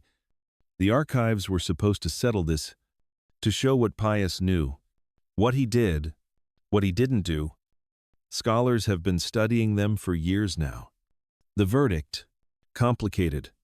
Pius knew. He was informed. He received reports. But he chose diplomatic language over condemnation, quiet negotiation over public protest. Was he wrong? Was he complicit? Or was he navigating an impossible situation, trying to save what lives he could without making things worse? The archives don't give a simple answer. They never do. History is messy. Documents contradict each other. People say one thing and do another. But at least now we can see them. At least now we can try to understand. Though 75 years is a long time to wait for transparency, what else is in there? What other secrets sit on those 85 kilometers of shelves, waiting for the clock to run out? We won't know for decades, maybe longer. Because the Vatican moves slowly, very slowly. They measure time in centuries, not years. What seems urgent to us is barely a footnote to them. And maybe that's the point. Maybe the real secret of the Vatican archives isn't what's in them. It's that they exist at all. That for 1,200 years, they've been collecting, preserving, protecting every piece of correspondence, every legal document, every scrap of paper that passed through their hands, because they knew, they always knew, that information is power, and memory is control. If you control the records, you control the history. And if you control the history, you control what people believe about the past, which means you control what they believe about the present. The underground Vatican, the necropolises, the bunkers, the archives, is a physical manifestation of that philosophy. Dig deep, preserve everything, control access. And when the time is right, when the threat has passed, when the truth can finally be told, open the doors, just enough, just what they want you to see. But never everything, never all at once. Because some secrets need to stay buried, not forever, just until the people who lived them are gone, until the consequences don't matter anymore, until history becomes abstract enough that it can't hurt anyone. That's the real genius of the Vatican. They don't destroy the truth. They delay it. They put it in a box, seal it, and say, "Not yet. Come back in 75 years. By then, everyone will be dead. The politics will have changed. The embarrassment will have faded. And the truth, when it finally emerges, will be too late to matter, except to historians, who will write papers, and have debates, and revise textbooks, but who can't change what already happened. The Vatican has perfected this strategy over 2 millennia. They've outlasted empires. They've survived reformations. They've weathered scandals that would have destroyed lesser institutions. How? By going deep, by building tunnels and bunkers and archives, by preparing for every threat, by controlling information, and by never, ever giving up all their secrets at once. The underground Vatican isn't just physical space. It's a metaphor for layers of truth, for things hidden in plain sight, for the distance between what people believe and what actually happened. You can visit St. Peter's Basilica. You can tour the necropolis. You can even request documents from the archive. But you'll never see everything, never know everything, because beneath what they show you is always something deeper. Another tunnel, another vault, another room they don't mention because you didn't ask the right question. And even if you did ask, they'd say, "That's classified. For security, for preservation, for reasons we don't need to explain. Come back in 75 years. Maybe then. Maybe." Chapter 7. Technology versus Time. How modern science reveals ancient secrets. In the 2000s, they brought in the machines, not shovels, not brushes, machines that could see through stone, ground-penetrating radar. The technology was developed for geology, for finding oil deposits, for mapping underground water, but it works just as well for finding tombs. A radar pulse gets sent into the ground. It bounces back when it hits something solid. A wall, a void, a change in density. The computer reads the echoes and creates a map, a three-dimensional image of what's beneath the surface. Without digging, without disturbing, without even touching. In 2003, the Vatican authorized the first comprehensive radar survey of the area beneath St. Peter's, not just the excavated necropolis. The entire hill. What they found was extraordinary. The necropolis discovered in 1939 was just a fraction of what's down there. The radar showed structures extending hundreds of meters in every direction. More mausoleums, more streets, more levels. Beneath the known necropolis, another layer, older, deeper. A Roman residential building, a domus, dating to the 2nd century AD, built before the necropolis, before the tombs. Someone lived there, had a home, raised children, cooked meals, slept, eat, and then their house was buried, filled in with earth, paved over, turned into a cemetery. Because that's what happens. One generation's home becomes the next generation's foundation. The radar also showed tunnel systems, multiple tunnels, some connecting to known structures, others leading to places that haven't been excavated. Can't be excavated, not without risk. Some tunnels run beneath the Vatican Palace, beneath buildings that are 500 years old, buildings that house priceless art. One wrong move, one structural miscalculation, and the Sistine Chapel could crack, the Raphael rooms could collapse. So those tunnels stay unexplored, mapped, documented, but sealed. For now, other discoveries were more puzzling. Voids beneath the Vatican gardens, large voids, room-sized. No historical record of what they are. No architectural plans showing why they exist.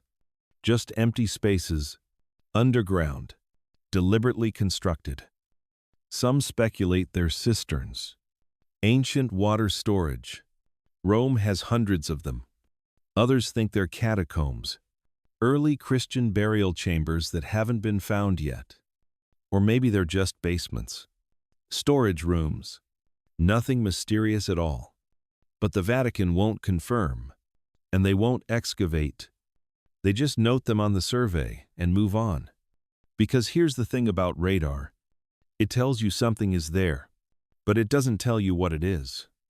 For that, you need to dig, and digging has consequences. The decision to use technology instead of excavation is revealing. It says, we want to know, but we don't want to disturb. Or maybe, we want to know where things are, but we're not ready to see them yet. Besides radar, they brought in laser scanning. 3-dimensional laser scanning. A laser measures distance, millions of times per second. From every angle, the computer compiles the measurements and creates a perfect digital twin of the physical space, accurate to the millimeter. Every crack in the wall, every irregularity in the floor, every chip in the stucco, all captured, all preserved, digitally, forever. Why? Preservation. The necropolis is deteriorating, slowly, inevitably, humidity from the soil, temperature fluctuations, the breath of tourists. Every visitor brings moisture.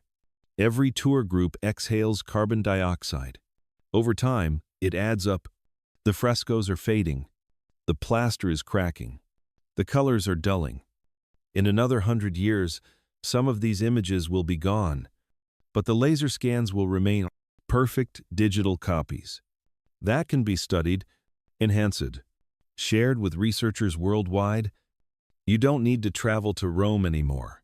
You can explore the necropolis from your computer, walk through virtual tombs, zoom in on details you could never see in person. It's democratization of access, and it's insurance against loss. If something happens, an earthquake, a flood, a structural collapse, the physical site might be destroyed, but the digital version survives. Then there's multispectral photography. This is where it gets interesting. The human eye sees visible light, a narrow spectrum, red to violet.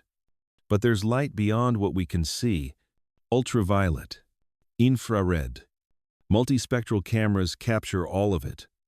And sometimes, things invisible to the human eye appear in other wavelengths. inscriptions that were erased, paint layers hidden beneath newer paint, text that faded centuries ago.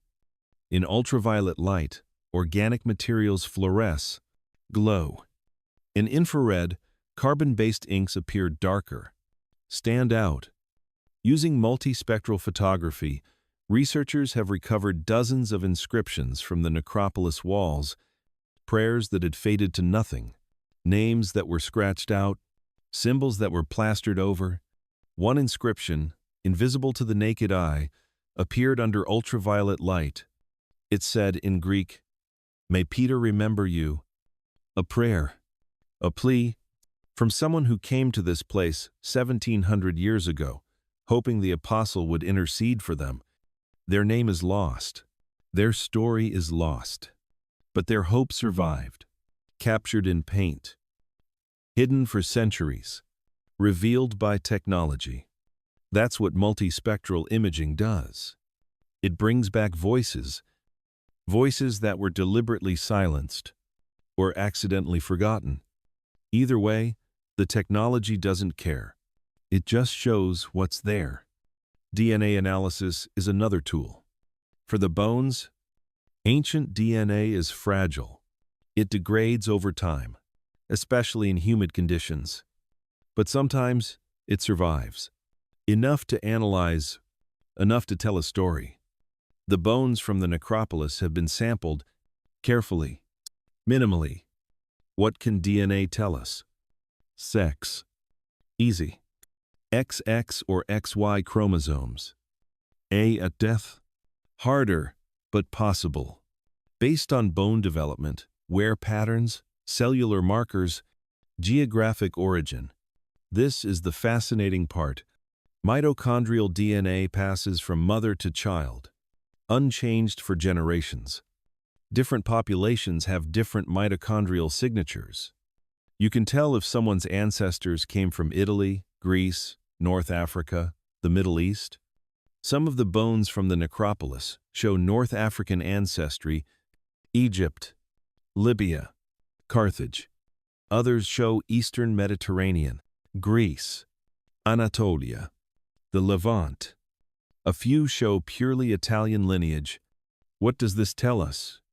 That Vatican Hill in the 1st and 2nd centuries was cosmopolitan, diverse, international.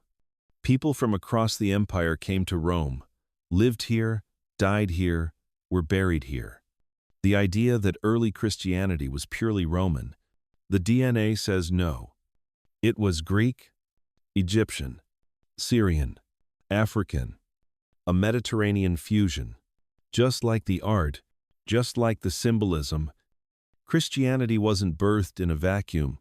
It was birthed in an empire, where people moved freely, where ideas mixed constantly, and the bones prove it. Chemical analysis of the bones reveals even more. Trace elements, isotopes, strontium isotopes, absorbed from drinking water, vary by geography. By analyzing strontium in tooth enamel, you can tell where someone spent their childhood. In bone collagen, you can tell where they spent their adult years. Some individuals buried in the necropolis grew up in Egypt but died in Rome. Others grew up in Rome but showed dietary markers consistent with Eastern Mediterranean cuisine. They weren't just traveling. They were living between cultures, eating different foods, adapting. This is important because it shows early Christianity wasn't imposed from the top down. It was built from the bottom up, by people moving between cities, carrying ideas, sharing stories. The gospel spread not because emperors commanded it, but because merchants, slaves, soldiers carried it with them. And when they died, they were buried in tombs that reflected their hybrid identities, Roman in structure, Greek in language, Egyptian in symbolism, Christian in faith. All at once, no contradiction? Climate monitoring is less glamorous but equally important. The necropolis is sealed. No natural airflow. Before tourist access, the temperature and humidity were stable, constant. But when you open it to visitors, everything changes. Body heat raises the temperatures, breath adds moisture, carbon dioxide accumulates. All of this accelerates decay. So the Vatican installed sensors, hundreds of them, monitoring temperature, humidity, CO2 levels, air pressure, in real time. Every second, when levels get too high, the system adjusts, activates ventilation, reduces humidity, and if necessary, closes the necropolis. No more tours that day. Because preserving the site is more important than tourist revenue, this is the balance. Technology allows access, but technology also enforces limits. You can visit the necropolis now, walk the same streets the Romans walked, but only if the sensors say it's safe, only if the conditions are right. The dead get priority over the living. As it should be, virtual reality is the newest addition. Using the laser scans, researchers have created fully immersive VR reconstructions of the necropolis. You put on a headset, and suddenly, you're standing in a tomb, but not as it is now. As it was 2,000 years ago. The frescoes are intact, vibrant, full of color. The oil lamps are lit, flickering. You can see the funeral urns exactly as they were placed. The flowers left by mourners, the offerings of food and wine, all reconstructed based on archaeological evidence, based on comparisons with similar sites. It's not guesswork. It's informed recreation. And it's powerful. Because for the first time, you can experience the necropolis not as ruins, but as a living place. A place where people grieved, where they said goodbye, where they hoped for reunion in whatever came next. Technology hasn't just revealed secrets, it's brought the past to life, in ways that would have been impossible even 20 years ago. But here's what technology can't do. It can't tell us what these discoveries mean. It can show us what's there, but not why it matters. That's still up to us. The radar shows voids, but we decide if they're worth exploring. The DNA shows diversity, but we decide what that says about early Christianity. The multispectral imaging recovers prayers, but we decide if those prayers change how we understand faith. Technology is neutral. It just reveals. The interpretation, that's where the arguments begin. Conservative scholars say, the technology confirms tradition. Peter was here. The early church was continuous with Rome. Everything we believed is validated. Progressive scholars say, the technology shows fusion. Christianity absorbed paganism. It was diverse, syncretic, evolving. Everything we believed needs revision. Both are looking at the same data, same scans, samebones, same inscriptions, but they see different truths. Because technology doesn't resolve questions of faith, it just makes the questions sharper, more detailed, more unavoidable. What it does do, unquestionably, is this. It shows us that more is hidden than has been revealed. Every scan discovers something new. Every analysis raises new questions. The necropolis they've explored is a fraction of what's beneath the Vatican. The tunnels they've mapped lead to places they haven't seen. The voids they've identified contain things they can only guess at. Technology has opened a door, but the room beyond is larger than anyone imagined, and darker, and full of secrets that won't yield easily. So, the scanning continues. The analysis continues. The monitoring continues. Slowly, carefully, revealing the past one pixel at a time, one molecule at a time, until someday, maybe in our lifetime, maybe in the next, we'll know everything that lies beneath the Vatican, or at least everything they're willing to show us. Chapter 8. The Unexplored Depths. What still lies buried? They've explored less than 100 meters. The necropolis stretches for hundreds. The Via Cornelia didn't just stop at St. Peter's. It kept going. Along the slope of Vatican Hill, winding north and south, lined with tombs we'll never see. Because we can't dig there. Or we won't. The official reason: structural integrity. The Vatican Palace, the museums, the chapels, all built on top of ancient foundations. One wrong excavation could bring it all down. Fair enough. But then there are the areas where that's not the problem. Open courtyards, gardens, parking lots, places where digging wouldn't threaten anything. And they still won't excavate. Why? Let me tell you what might be down there. First, Caligula's villa.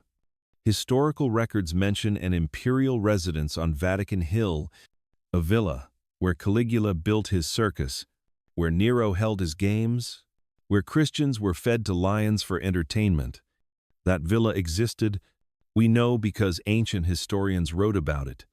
Tacitus mentions it. Suetonius describes it. Pliny the Elder references it. But where is it now? Buried. Probably right beneath the Vatican. Ground-penetrating radar shows large structural remains beneath the area north of St. Peter's. Massive foundations. Too large for ordinary buildings, too elaborate for simple homes.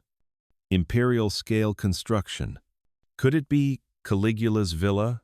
Or Nero's palace? Very possibly. What would we find in an emperor's villa? Treasures. Certainly. Gold. Jewels. Statues. But more than that. Documents. Romans were obsessive record keepers. They documented everything. Correspondence.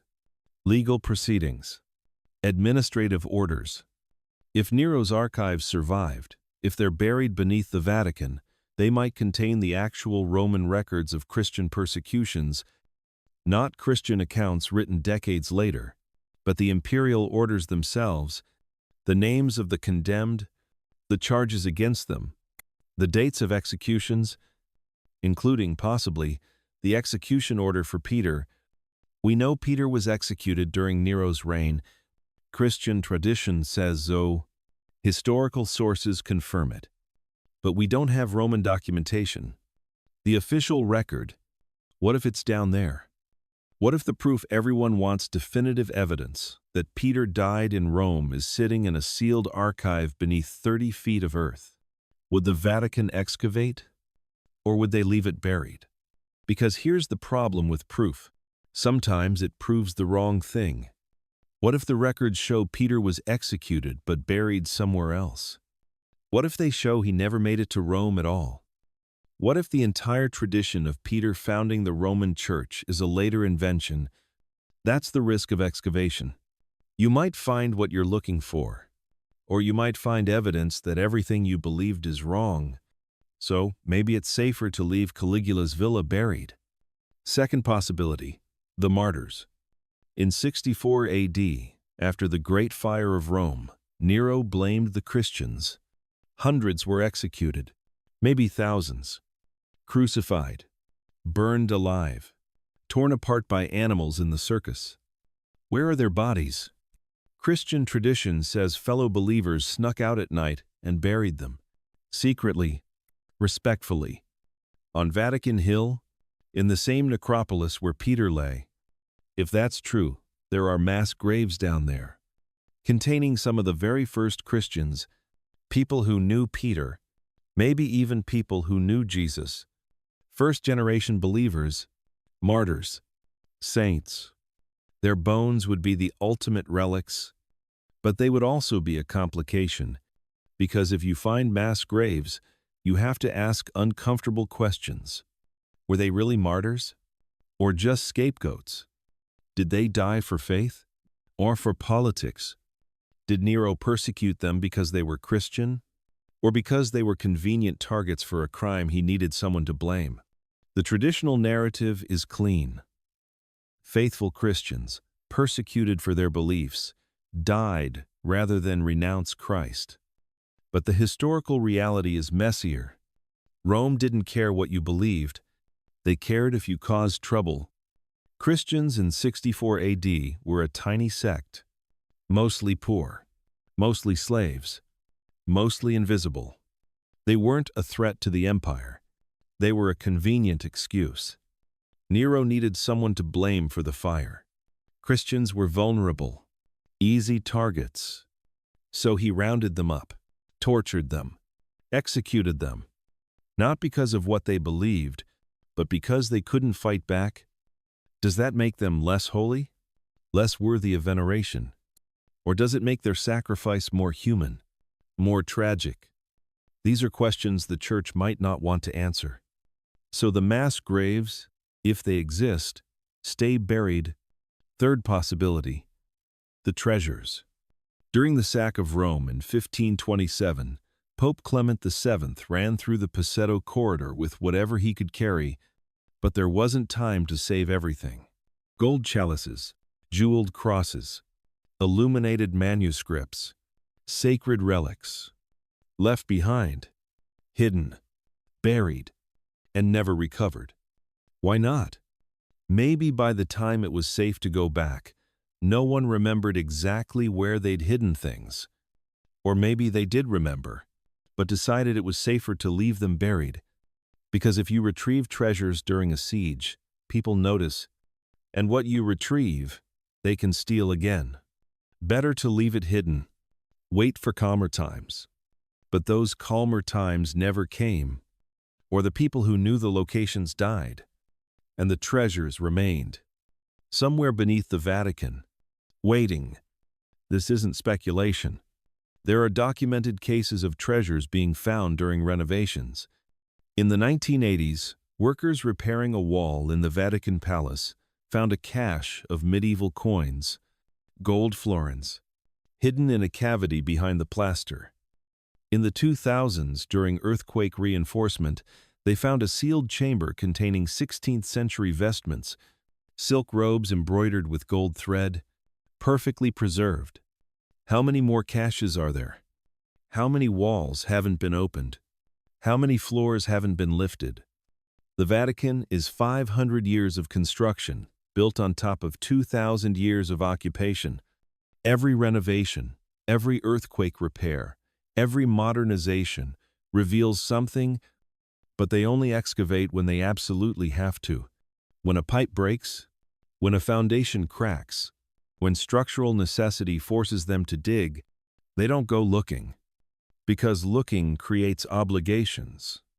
Once you find something, you have to deal with it. Document it. Preserve it. Explain it. Better to leave it undiscovered. Fourth possibility. The libraries. Early Christian communities had books. Lots of them. Gospels we never included in the Bible. Letters from apostles we never hear about. Teachings that didn't match what the church decided was correct Christianity. What happened to those books? The official story: destroyed as heresy. Burned. Banned. Erased from history. But paper doesn't always burn completely. And people don't always obey orders. What if some of those books survived? Hidden instead of destroyed, buried instead of burned, sealed in jars, wrapped in cloth, placed in tombs, waiting. We know this happened. The Dead Sea Scrolls were hidden in caves for 2,000 years. The Nag Hammadi Library was buried in Egypt in the 4th century and discovered in 1945, containing Gospels the church suppressed: the Gospel of Thomas, the Gospel of Philip, the Gospel of Mary. Texts that show early Christianity was far more diverse than the official version admits. What if there's a library like that beneath the Vatican? Not in a cave, in a tomb, or a sealed chamber, or a forgotten archive room that got filled in during construction. The radar shows anomalies, voids that might be rooms, density variations that might be organic material. Could be anything, could be nothing. But until they dig, they won't know, and they're not digging. Fifth possibility. The others? If Peter was buried on Vatican Hill, where are the rest? Paul was executed in Rome, beheaded at Aqua Salviae, 3 Fountains, southeast of the city. Tradition says his body is buried at the Basilica of St. Paul, outside the walls. But is it? Has anyone checked? Mark, according to tradition, was in Rome, wrote his gospel here. Where's his tomb? Luke, Matthew, the other apostles who supposedly traveled to Rome, preached here, died here. Where are they? Christian tradition places them in various churches around the city, but most of those claims are based on medieval legends, not archaeological evidence. What if they're all on Vatican Hill? What if Peter wasn't alone? What if there's a whole apostolic cemetery that hasn't been found yet?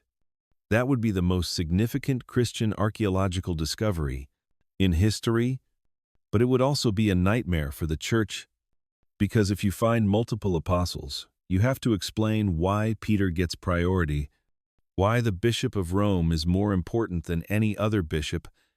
The current answer is, because Peter was first, because Christ gave him the keys, because he founded the church in Rome. But if Paul is buried 20 feet away, if Mark is in the next tomb over, the argument gets complicated. Maybe Peter was first among equals, not supreme, just first.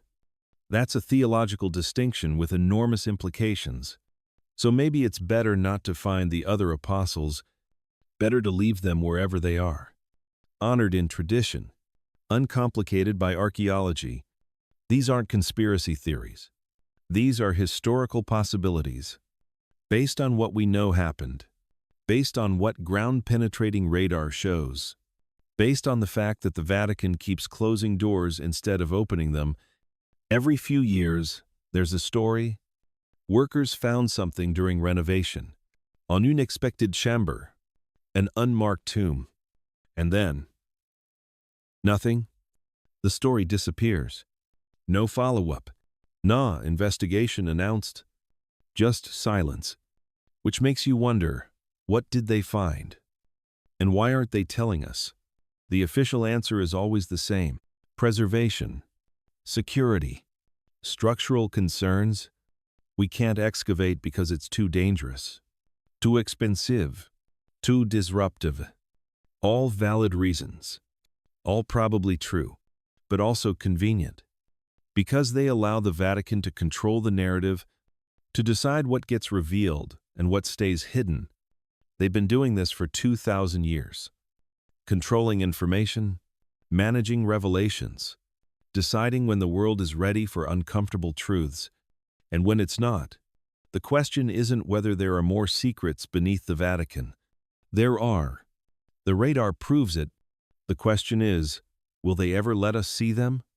Or will they keep them buried, generation after generation, until everyone who cares is dead, and the secrets become just another layer of history that doesn't threaten anyone anymore? I think you know the answer. The Vatican moves in centuries, not years. What we consider urgent, they consider premature. Come back in 100 years, they say. Maybe then. Maybe. But probably not even then. Because the deeper you dig, the more complicated the truth becomes. And the Church has never benefited from complications. So the Caligula villa stays buried. The mass graves stay sealed. The treasures stay hidden. The lost Gospels stay lost. The other apostles stay wherever they are. And the Vatican underground remains what it's always been, a place of layers.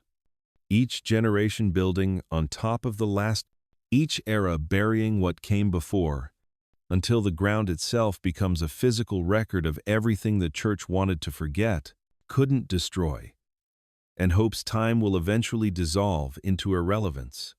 But ground doesn't forget. Stone doesn't dissolve. And someday, someone will dig, whether the Vatican allows it or not, because the truth has a way of surfacing eventually, always. You just have to be patient enough to wait for it, or bold enough to go looking. Chapter 9. The Truth They Buried. What the Underground Vatican Teaches Us. Here's what the Underground Vatican teaches us. History isn't what happened. It's what someone decided to remember. And beneath every memory is something older they decided to forget. The Romans built tombs on Vatican Hill because it was convenient, outside the city, near a road, good drainage, Christians built a basilica on top of those tombs because tradition said Peter was buried there. But was he? Or did they just need him to be? Because if Peter wasn't there, the whole story falls apart. The rock on which the church was built becomes just a hill with tombs and gods no one believes in anymore. So they excavated, and they found bones, and they said, yes, these are Peter's. Maybe they were, maybe they weren't. Maybe it doesn't matter. Because what the excavation really revealed wasn't Peter, it was process. The process of how religions form. You take an old sacred site, you claim it as your own. You bury what came before, literally or metaphorically. You write a new story on top of the old one. And then you forget you did it. Not on purpose. Just time passes. The people who remember die. The ones who come after only know what they're told.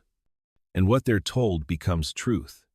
Not because it happened that way, but because everyone believes it did. Christianity did this with paganism. Catholicism did this with early Christianity. Every Reformation does it with what came before. It's not a conspiracy. It's just how belief works. You can't build something new without standing on something old. And you can't admit what you're standing on without undermining where you're trying to go. So you cover it up, you reinterpret it. You call it influence instead of theft. You call it fulfillment instead of replacement. And eventually, you convince yourself it was always this way. The underground Vatican is a map of that process. Layer by layer, God by God, story by story. At the bottom, Roman paganism, gods of sun, wine, death, rebirth. In the middle, early Christianity, still borrowing, still adopting. Christ as sun god, shepherd, philosopher. At the top, the church, confident, certain, claiming direct descent from Peter. But the foundation tells a different story, a Messiah story, a human story. Does that make faith false? No, it makes it real. Because real things are messy. Real things evolve. Real things are built from pieces of other real things. Only invented things claim to be pure. The Vatican underground shows us that even the most sacred places are built on borrowed ground. And maybe that's okay. Maybe that's even beautiful. Because it means faith isn't handed down from heaven perfect and complete. It's built, slowly, by humans, from pieces of every truth they've ever known, including the truths they tried to forget. Think about what we've seen.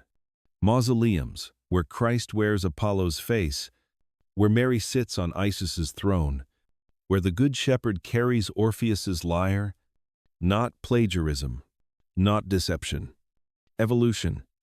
The way religions actually grow, by absorbing what works, by adapting to new contexts, by taking the stories people already love and telling them in a new way. Is that weakness or strength? Does it make Christianity less true to know it borrowed from other truths?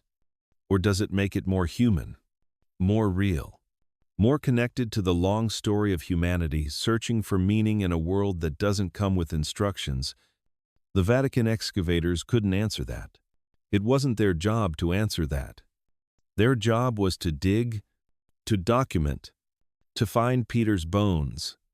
But in the process, they found something else, something the church hadn't expected. They found the fingerprints of every god who'd come before. Still there, still visible, still sacred, pressed into the foundation of the holiest site in Christendom. And once you've seen them, you can't unsee them. The question is, what do you do with that knowledge? Do you bury it again? Call it influence and move on? Or do you let it change the way you see everything? The way you understand faith? The way you understand truth? I think there are two ways to respond. The first way is fear. To see syncretism as contamination, to see borrowing as weakness, to see the mixing of religions as proof that none of them are true. If Christianity borrowed from paganism, if Mary is just Isis renamed, if the resurrection story existed before Jesus, then what's unique? What's special? Why believe any of it? This is the fundamentalist fear, that if the foundation is compromised, the whole structure collapses. So they deny the evidence, call it misinterpretation, insist on absolute originality. Christianity sprang fully formed, they say, revealed by God, untouched by human culture, but the tombs say otherwise. The second way is acceptance. To see syncretism as creativity, to see borrowing as wisdom, to see the mixing of religions as proof that humans have always been searching for the same thing, meaning, hope, connection to something larger. And when they found images and stories that expressed those longings, they kept them.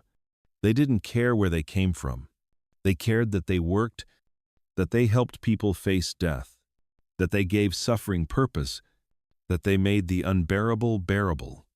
From this perspective, Christianity's genius wasn't in being completely original. It was in being completely adaptable, taking the best of what came before the dying and rising God, the merciful Mother, the promise of resurrection, the sacred meal, and weaving them into something new, something that worked, something that spread, something that lasted. This doesn't make Christianity false. It makes it human, a human response to human needs, built with human tools, from human materials, but pointing to something that might transcend all of it.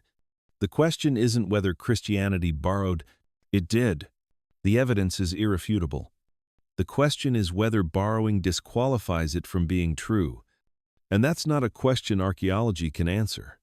That's philosophy, theology, personal faith. Some people will say yes. If it's not original, it's not divine. Others will say no, truth doesn't require originality. It requires resonance. Both answers are valid. Both are sincere. And both have been arguing for 2,000 years. The underground Vatican won't settle that argument, but it will make it sharper, more informed, more honest. Because now we know Christ was painted as Apollo. We know Mary was modeled on Isis. We know the resurrection story had precedence. We can't unknow it. We can only decide what it means. And here's what I think it means.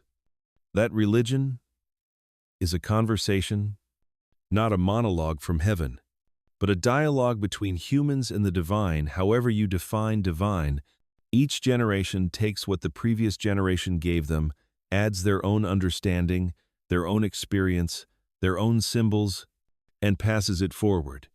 Changed, adapted, alive. This is true of every religion, not just Christianity. Judaism absorbed Babylonian mythology during the exile. Islam absorbed pre-Islamic Arabian practices. Buddhism absorbed Hindu concepts. No religion appears in a vacuum. Every religion is a synthesis. And that doesn't make them less sacred. It makes them more human, more connected to the long story of people trying to understand what it means to be alive, to suffer, to die, and to hope for something beyond. The Vatican underground is evidence of that process. But it's also evidence of something else, the need to control the narrative, because the Church didn't just build on top of paganism, they buried it, literally filled in the necropolis with earth, sealed the tombs, covered the frescoes, and then for 2,000 years, they taught that Christianity was completely separate from what came before, that paganism was false, that the old gods were demons, that there was no continuity, only rupture. Why? Because admitting continuity weakens authority. If Christianity is just one more iteration in a long line of Mediterranean mystery religions, then it doesn't have unique claim to truth. But if it's a complete break, a divine revelation that supersedes everything before, then it does. That's why the borrowing had to be hidden. That's why the syncretism had to be denied. not because it wasn't true, but because it was dangerous. Dangerous to power, dangerous to certainty, dangerous to the idea that there's only one way, one truth, one path to salvation. But here's the irony. By burying the evidence, they preserved it. If they'd destroyed the pagan tombs, if they'd smashed the frescoes, we'd never know. But they didn't destroy them. They buried them, covered them with earth, built on top, and earth is a preservative. It seals out air, slows decay, freezes time. So, when the excavators finally dug down, they found everything intact, vivid, undeniable. The church tried to bury the past, but they ended up preserving it. For us, for this moment, for the conversation we're having now about what it all means, and that conversation is ongoing. Every generation has to decide how to hold together the messiness of history with the certainty of faith. Our grandparents' generation didn't know about the necropolis, didn't see the frescoes, didn't have to reconcile Christ as Apollo with Christ as Savior. But we do. And our children will have even more information, more scans, more discoveries, more evidence that the story is complicated. How will they respond? Will they reject faith because it's not pure? Or will they embrace it because it's human? I don't know. But I know this. The underground Vatican isn't a threat to faith. It's an invitation to a more mature faith. A faith that doesn't require historical perfection. A faith that can say, yes, we borrowed. Yes, we adapted. Yes, we built on what came before. And yes, it's still true. Not true because it's original. True because it works. Because it gives people hope. Because it creates community. Because it helps us face death and find meaning in suffering. That's the truth the Vatican buried. Not that Christianity is false, but that it's human, built by humans, from human materials, for human needs, but pointing always towards something larger, something we can't quite name, something we've been trying to express for as long as we've been human. Through Isis, through Apollo, through Orpheus, through Christ. Different names, different images, different stories. Same longing. The underground Vatican is a monument to that longing. Layer by layer, century by century. Each generation adding their voice to the conversation. And if we're wise, we'll do the same. Not by burying what we find, but by examining it, learning from it, adding our own layer, so that future generations can dig down through our time and see what we believed, what we feared, what we hoped for, and maybe understand us a little better than we understood ourselves. That's what the bones beneath the Vatican teach. Not certainty, not answers, but process. The endless human process of building meaning from the ruins of the past and calling it sacred because it is, not because it's perfect, but because it's ours. Chapter 10. What Still Waits in the Dark. Conclusion and reflection. We've descended as far as we can. For now, the excavations of the 1940s explored about 70 meters. Ground-penetrating radar shows hundreds more. Beneath the Vatican Palace, unknown structures. Beneath the museums, sealed rooms. Beneath the gardens, voids no one has entered. Some can't be accessed without risk. Some won't be accessed without permission. Permission that may never come. Because here's what I've learned. The Vatican isn't afraid of what's down there. They're afraid of what it means. Finding more pagan tombs means admitting the sacred ground wasn't always Christian. Finding Christian writings that contradict doctrine means admitting the one true faith had many versions. Finding evidence that Peter wasn't there or that he was, but so were others equally important, means rewriting the story of papal authority. And you can't rewrite that story without questioning everything built on top of it. So they wait. They study. They preserve. They control access. And they tell us, it's for protection. It's for stability. It's for faith. Maybe it is. Or maybe faith is stronger than they think. Maybe people can handle complicated truths. Maybe belief doesn't collapse when you admit it evolved from something older.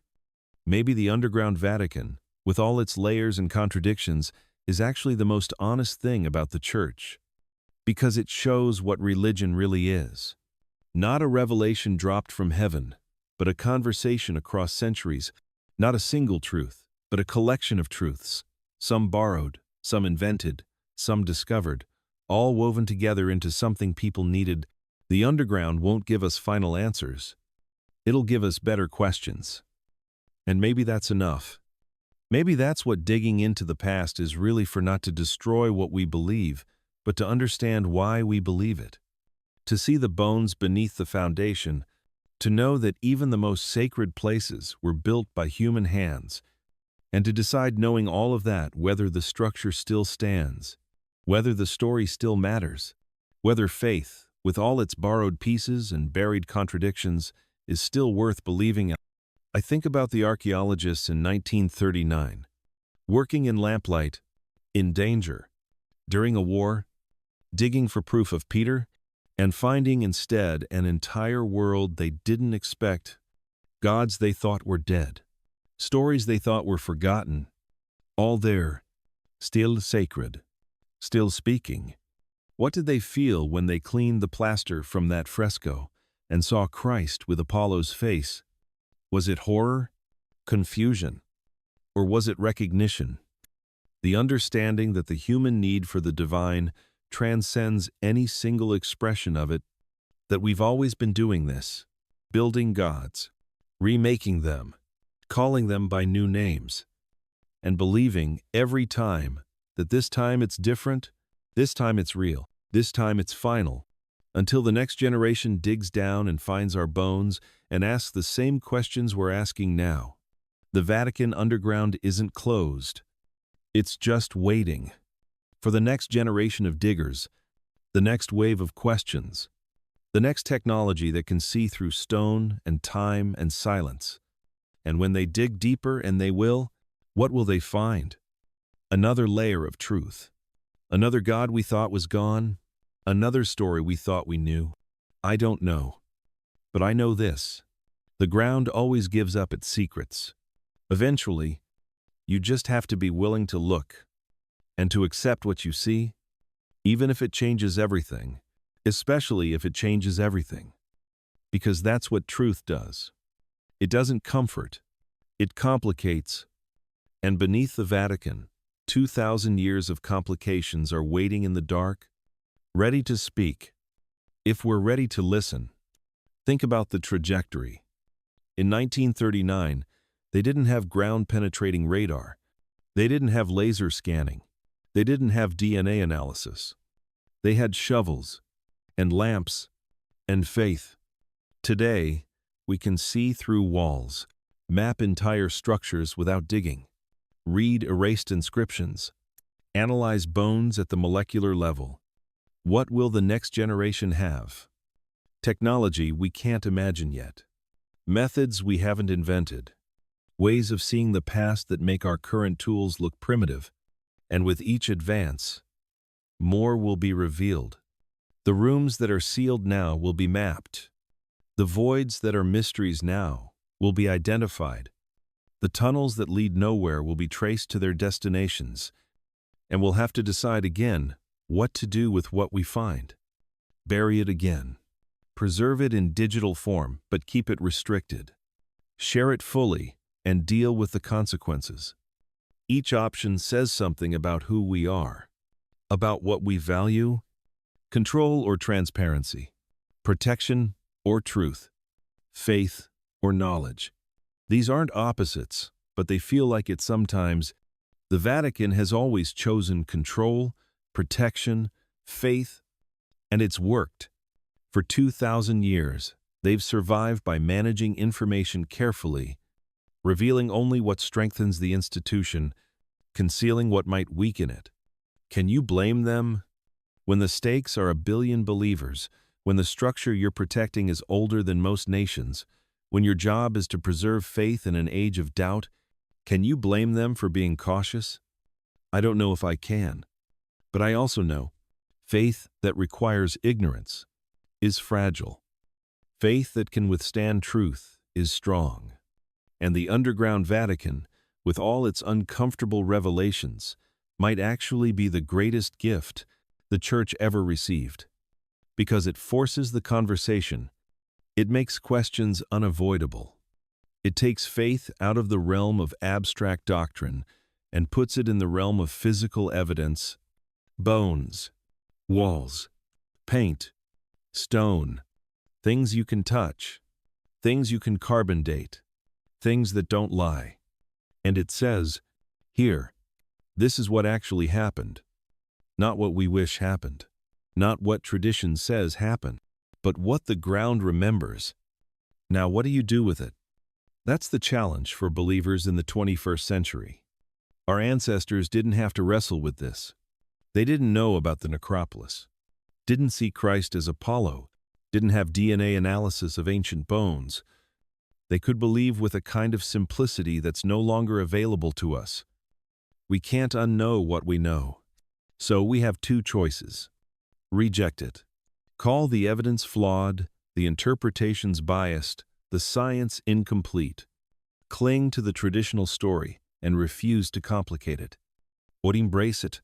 Let the complications in. Allow faith to evolve the way it's always evolved. By absorbing new information, by adapting to new contexts, by becoming richer, deeper, more textured. I can't tell you which choice is right. That's between you and whatever you consider sacred, but I can tell you this. The people buried in the Vatican Necropolis made the same choice. They looked at the new faith Christianity, and they looked at the old gods Apollo, Isis, Orpheus, and they said, both. They painted Christ with a halo of sunlight because the sun was sacred. They sculpted Mary like Isis because motherhood was sacred. They showed the Good Shepherd with a lyre because beauty was sacred. They didn't see contradiction. They saw continuity, the same divine truth expressed in different languages. And maybe they were right. Maybe the underground Vatican is trying to tell us that sacred isn't exclusive. That truth doesn't belong to one tradition. That every attempt to reach the divine, whether through Apollo or Christ, through Isis or Mary, through philosophy or prayer, is valid, is human, is part of the same long conversation we've been having since we first looked up at the stars and asked, what does it all mean? The bones beneath the Vatican don't answer that question, but they remind us it's the right question to ask. Not which religion is true, but what are we all reaching for? Not who has the correct doctrine, but what makes us human? What helps us face death? What gives suffering meaning? What connects us to each other and to something larger than ourselves? Those questions transcend Christianity, transcend any single religion. They're the questions underneath all religions. The questions that built the temples, wrote the scriptures, painted the frescoes, and buried the bones that we're now uncovering. So what still waits in the dark? More bones, certainly. More tombs. More evidence of how messy and complicated and human the birth of Christianity really was. But also, maybe, something else, a message from the people who lived through that transition, who saw the old gods dying and the new God being born, who didn't reject their past but tried to carry it forward, who said, we can honor what came before and embrace what comes next. We can be both. That's the message I hear when I think about the underground Vatican. Both. Not either or. Both. Faith and doubt. Tradition and evolution. Sacred and human.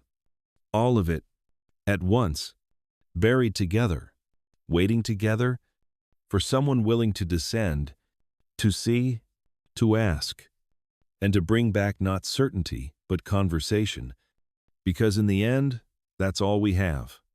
each other, and the stories we tell about where we came from and where we're going. The underground Vatican is one of those stories told in stone, told in bones, told in the careful layering of truth on top of truth on top of truth, until you can't tell anymore where one ends and the next begins, until it's all just ground, sacred ground, because we decided it was, because we needed it to be, because 2,000 years of people stood on that spot and felt something real, and maybe that's what makes it sacred. Not divine intervention, not miraculous proof, but human devotion, human hope, human refusal to accept that death is the end.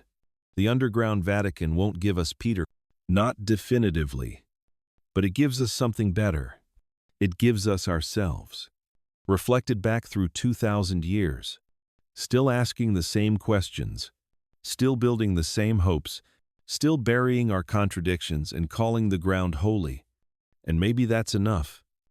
Maybe knowing we're part of that long tradition of seekers and believers and doubters and people who just wanted meaning, maybe that's the only proof we need. That we're not alone. That we've never been alone. That every generation has stood where we're standing, looked down at the bones of what came before, and wondered, what do I build on top of this? What do I carry forward? What do I bury? And what do I excavate? Those are our questions now. The underground Vatican doesn't answer them. It just waits, in the dark, beneath our feet, reminding us that every foundation has a foundation. Every truth has a history. Every belief was built from pieces of older beliefs. And that's not weakness. That's humanity. Building, always building, on the bones of what came before, reaching for something we can barely name, but believing, always believing, that it's there, waiting, just beneath the surface, if only we're willing to dig,